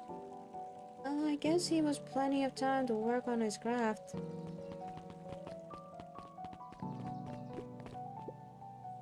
Hey, I'm glad you swung by. No follow-up question for your story? Oh, I got everything I need. Thanks again for that. I sent a draft of the story to reporter in Capital City, and they offered me an internship. Of course they did. You're an amazing reporter. I don't know about all that. The story about phony corporation that picked up an entire town of people and moved them to cover up a massive illegal mishap full of incredibly hazardous chemicals. Sort of writes itself if you think about it. Just don't forget when you've become a fancy big city reporter. Capital City is that far away. You're gonna have to come back from time to time, check in, and see what sort of new trouble you've gotten yourself into. Sorry to disappoint, but my adventuring days are over. Both know that is not true. What makes you say that? A little reporter's intuition. Finally, the diner's open. Mrs. Fratelli glowed with a carefree smile. That your suitcase? Now that is 2 weeks of unaccumulated tranquility. Excuse me, would you be so kind as to take my order? 2 weeks of sand, margaritas, and forgotten obligations. Excuse me, I'd love to place an order. Mrs. Fratelli sighed with a zen-like calm. Just as soon as the lunch rush ends, I'll be further on the wind. You're going on a vacation? For the first time in years. I've got you and your mom to thank. Who's that? Didn't tell you? You two are gonna fill in for me at the diner while I'm gone. Just like old times. It's fine, I'll wait. Okay, he's a good customer. Like, okay, I can see you guys are having a moment. Luca squinted at the faded memories of that day came. I wonder if I can place the orders this time. Mr. Hatch, what can I get you? I'm not terribly hungry. Something snack-sized if you could. Snack-sized.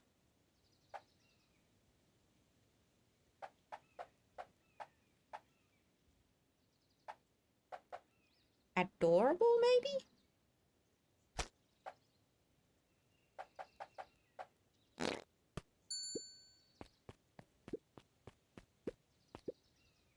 call it novella. Lovely. Yay! One free burger. Oh! The bunny babies came from her? Now I see. Okay. That makes a lot of sense all of a sudden. Well, I have a lot of mouths to feed. So give me the biggest burger you have. Must eat a lot, huh? You have no idea. Oh, and throw some lettuce on top. Täysin ymmärrettävä. Mhm.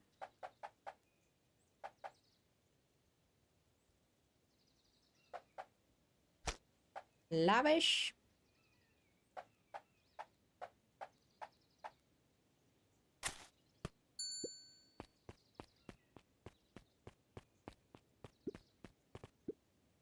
I call it the too much in never enough. Should give them all bay. Thank you.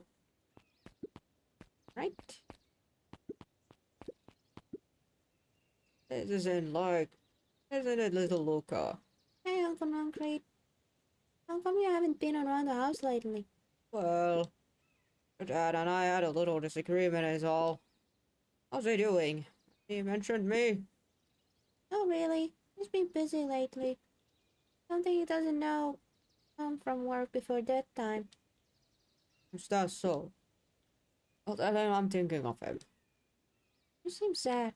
Nonsense. What can I get you for lunch? Fact of the matter is, I don't have much of an appetite right now. I'm hungry. You gotta eat. I'll make something special.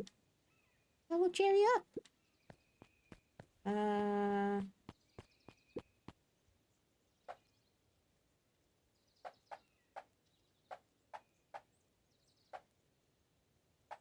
uh,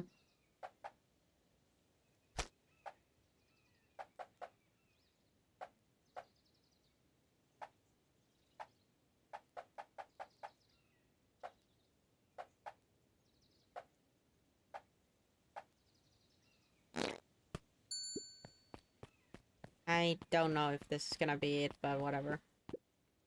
Call it the chin looking at your kid. Burger with the side of good vibes. Oh, Luca, you sweet Mr. boy. Nuncrete reached down and patted Luca's shoulder with an enormous hand. Got a lot of your daddy in you, don't ya? I guess so. Run along, I'll do my best to clean my plate. Okay, It worked. This just in. Last chance diner overrun by gremlins. not Gremlin, I'm Luca. Mr. Wilder adjusted his monocle jokingly. I stand corrected. In that case, would you believe I have a craving for a burger? You've come to the right place. Indeed, I have a nice juicy burger topped with onion. A burger. Burger with onion. This onion? This is onion.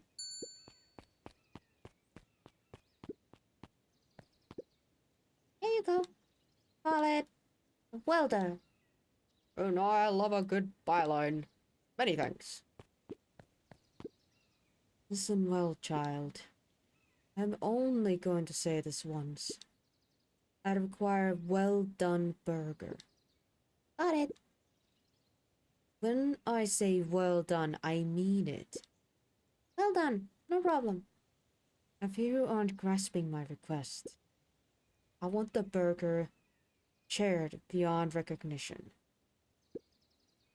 I want it bitter and black. One burnt burger coming up. And top it with the most expensive thing you have.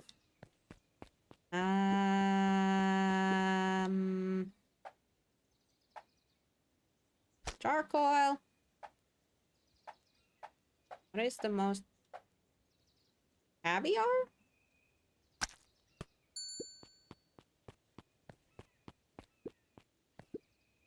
May I present? Row, row, row, you burned. I can hardly believe it. You've done well. Mr. Fortelli had caviar stashed back there. The woman is full of surprises. Very good. This will suffice. Hey, we got some compliments even from Harris. Good afternoon, Mr. Tolva. Phew. Sorry, these allergies have been killing me. I haven't been able to smell a thing all day. I almost sold Mrs. Hash a gallon of spoiled milk this morning. Got anything to help clear out these darn sinuses? Whatever it takes, I just want to be able to smell again. Oh, we gonna give him some spice then. Doesn't spice help in that? We put like a pungent... Then... Spice. This has like all the stink and spice. I'll call this one Pot of the Common Cold. Oh my, that's spicy. And stinky. Sorry. I'm sorry, I'll try again. No, you see what it means? I can smell again. Looks like your father isn't the only doctor in the family. Ha! Alrighty, it looks like you've got everything we need. Let's get to feeding these folks. I only fed everyone. You made all that food yourself? What on earth did you put on those burgers? Just use whatever was lying around. Oh dear, that can't be good. Thanks again, Luca. Best burger I ever ate. Surprisingly competent. Everyone seems happy. Really are a remarkable boy, aren't you? Yay!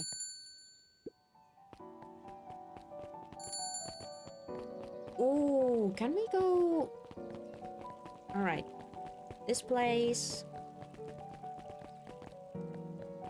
Oh, there's only one. I wonder where the other one is. Luca, do you want a biscotti? On the house? I don't really have time. Oh, there she is. Zariel, you gotta come see this. I finally did it. I pulled the perfect espresso. Oh, Lumi. If I didn't know better, I would think you're proud of something. As if No. It's too late. You are now officially a person that cares. Haha.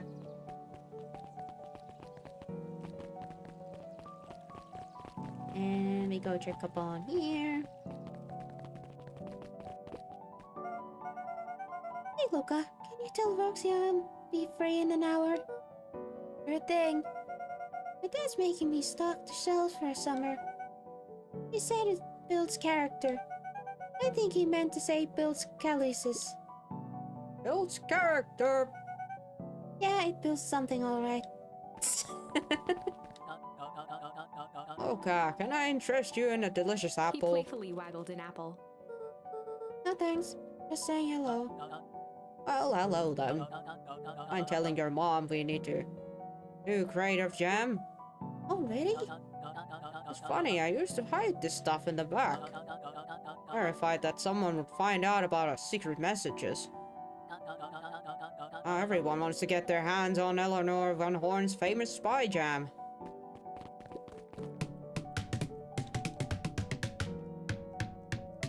Smack that melon. Oh!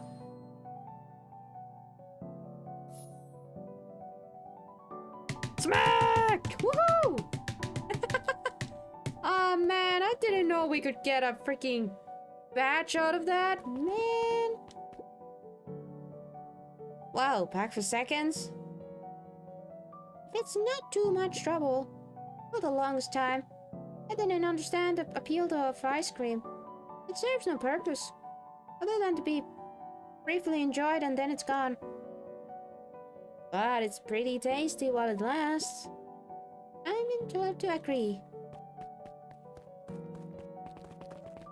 I mean, it kind of feels sad that when you think about it, didn't Solomon, Slat, aka, our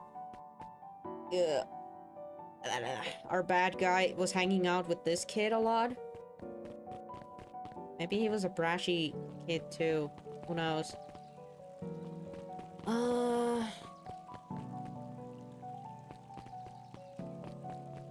Man. I'm gonna see if I missed anybody.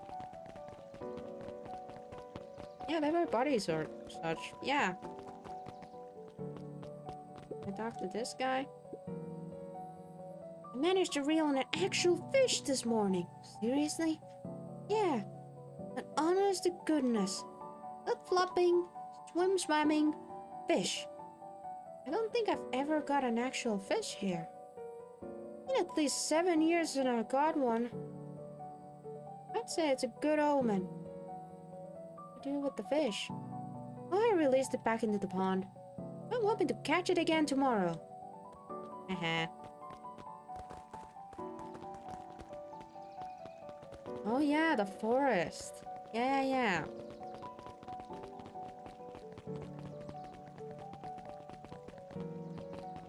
That place too. Let's go check the forest.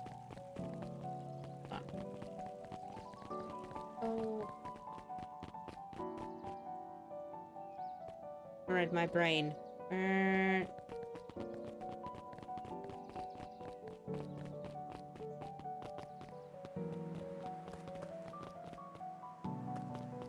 Still has the keep out sign.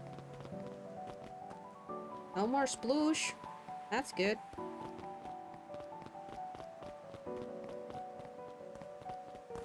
Nope, nothing there. Am I forgetting someplace? Nah, you know, I think we're good. Ah, you got it. Ah, that's a good-looking tree. Special occasion and whatnot. This ride is on the house. You're gonna wanna hang on tight to that little tree.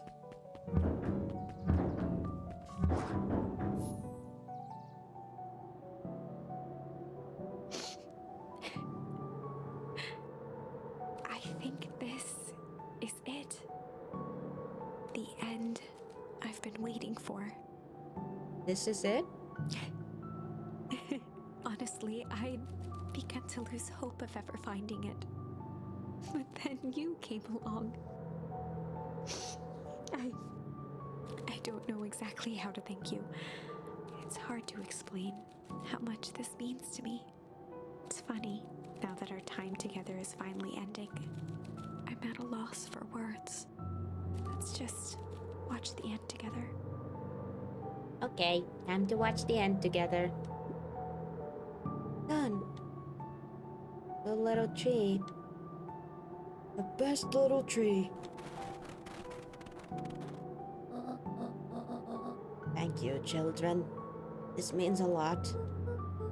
Yeah, thanks for everything. Oh, sucks. I only did what any super awesome best buddy would have done. We should probably give you some time alone now. You good? Yeah, I am. It's been a wild year. How are you feeling? Everyone keeps asking me that. I'm fine, really. I always said the only thing better than a fiddle is a cello. I feel like a dang cello. Well, if you ever stop feeling like a cello, I'm here for you. I know. You don't have to say it. You two make an awesome pair. Excuse me? We're a trio now? Yep. Thanks. You're just one thing missing from when you're part of our group. Missing? Let me tell you a little story about a man named Hank Atomic. Oh God. I won't be long. I'll be waiting for you back at the phone booth. I found the perfect way to start our summer.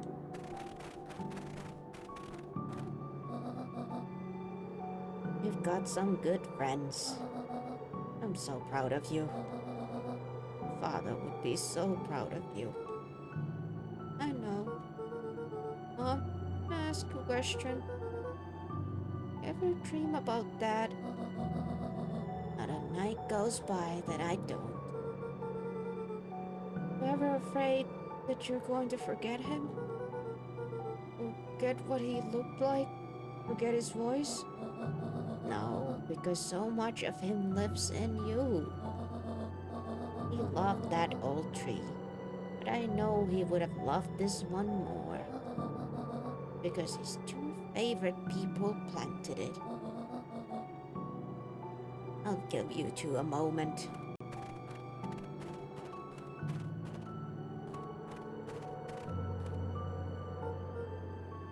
Hey, Dad. Dr. Morwell said that over the next few years this place should warm up. So you won't have to be so cold for much longer. I think I finally understand why you left that night. There were things you believed in. Big things. Beliefs were the things that made you, well, you. If you wouldn't have stood up to Shepard, stood up for what you believed in, you would have been the same person anymore. I had to go. That didn't mean you loved us any less.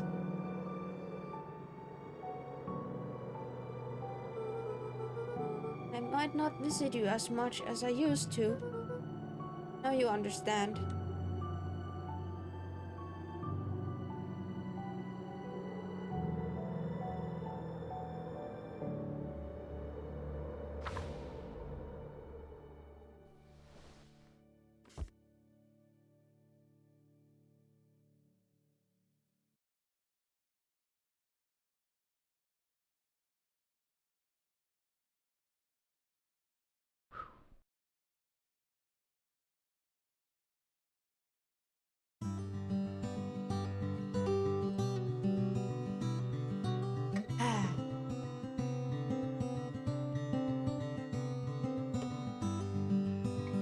And as always, we watch the end credits. Give the recognition to the makers.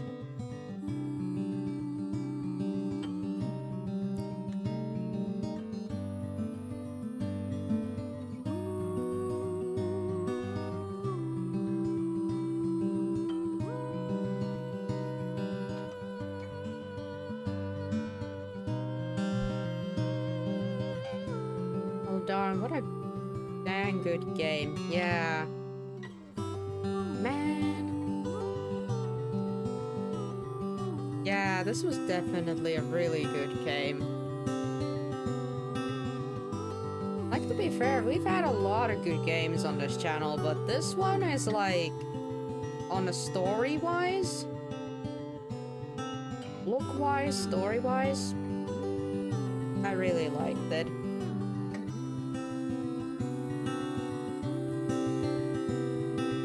Give me freaking adorable animal characters, but with a dark, twisted story that still has a, like, a melancholy, happy ending-ish.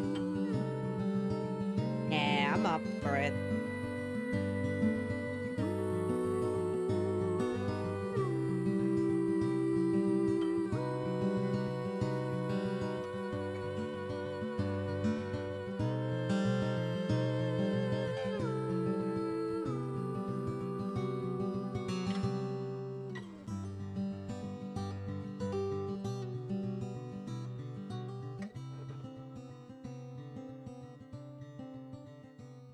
And this is kind of one of those, like, visual novel-esque games, but you still have, like, you do have to, like, move the character, solve some puzzles, find a lot of the stuff. You really are rewarded by snooping around and just doing stuff.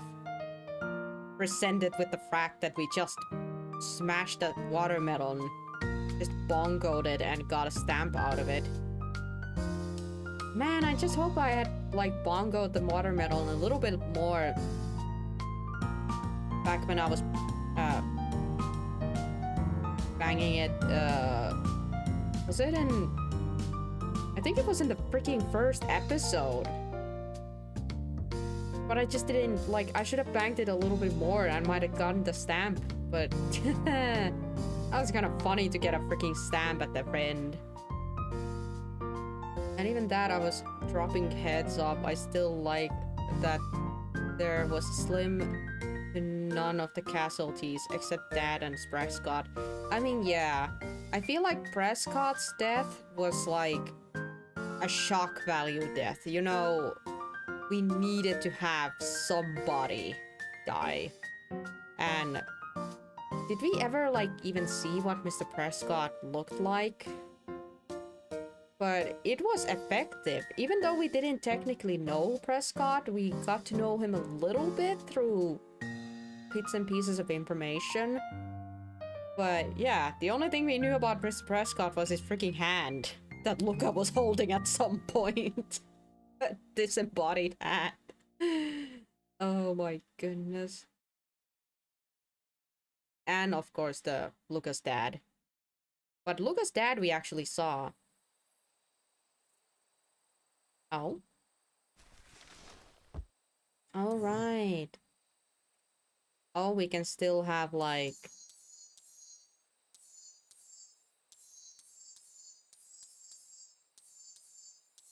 We still have like the malice in here.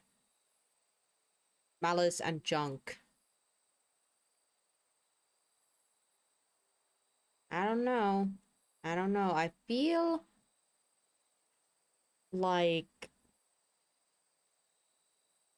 things might turn out. I feel like we accidentally picked the right one here at the end. Like, the change was actually the good one. Where... Because I have a feeling that malice or junk might have ended up causing something else. Where do we need the smack perk?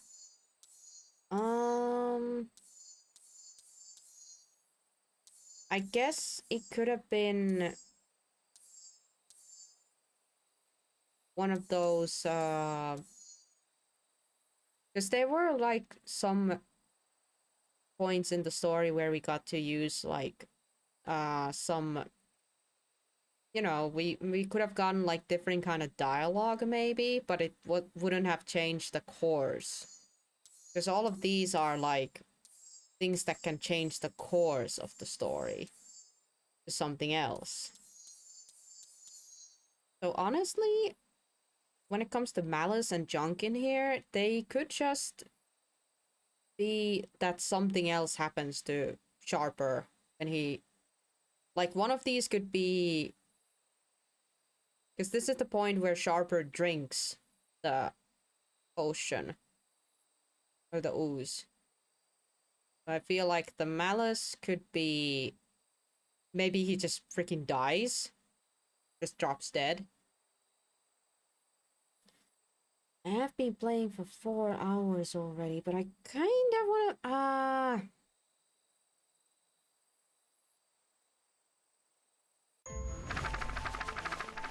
Too curious. Curious to kill the cat. Curiosity to kill the cat.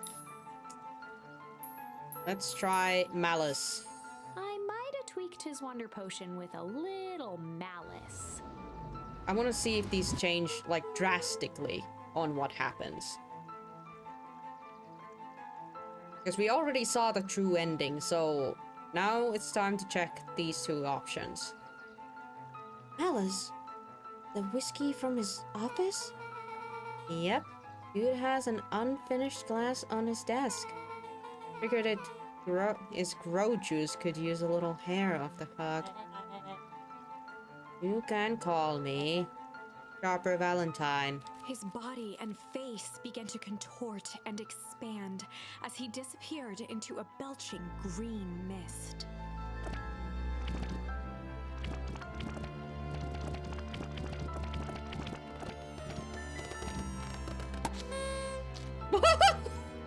Oh my god!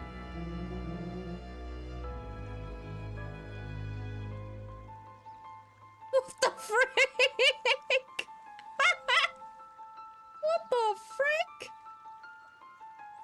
Now, that's what I call 80 proof whiskey. Damn, dude. The crowd gazed in stunned silence at the now empty stage.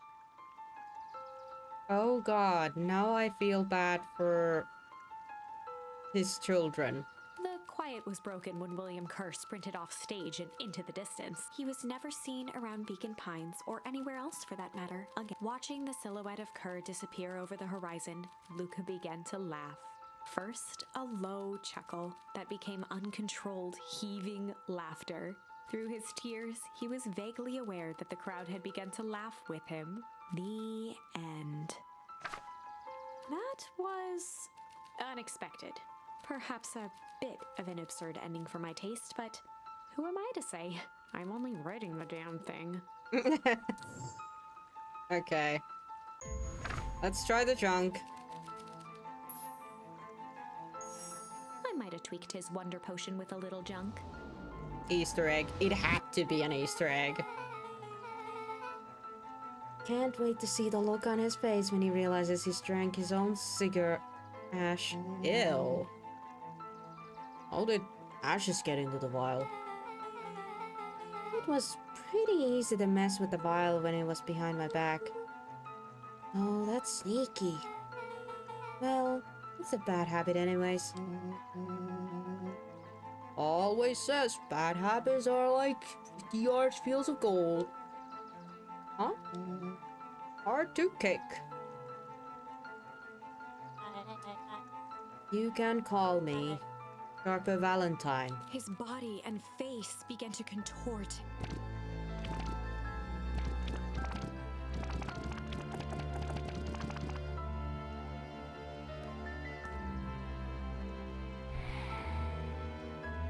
Oh god. Oh, that's one way to kick a bad habit. As the last of what was once Sharper Valentine wafted into the air, the crowd began to disperse, still numb from what they had just observed. Sharper Valentine was gone for good. His end would be a new beginning for Beacon Pines, a new chance to let go of the things they had lost and grab hold of a new future. The end. Well, I'd be lying if I said that wasn't a bit gratifying. If that feels to you like a good note to end on, I won't stand in your way. Okay, I think we're good. You know, I think we're good. I think we're good.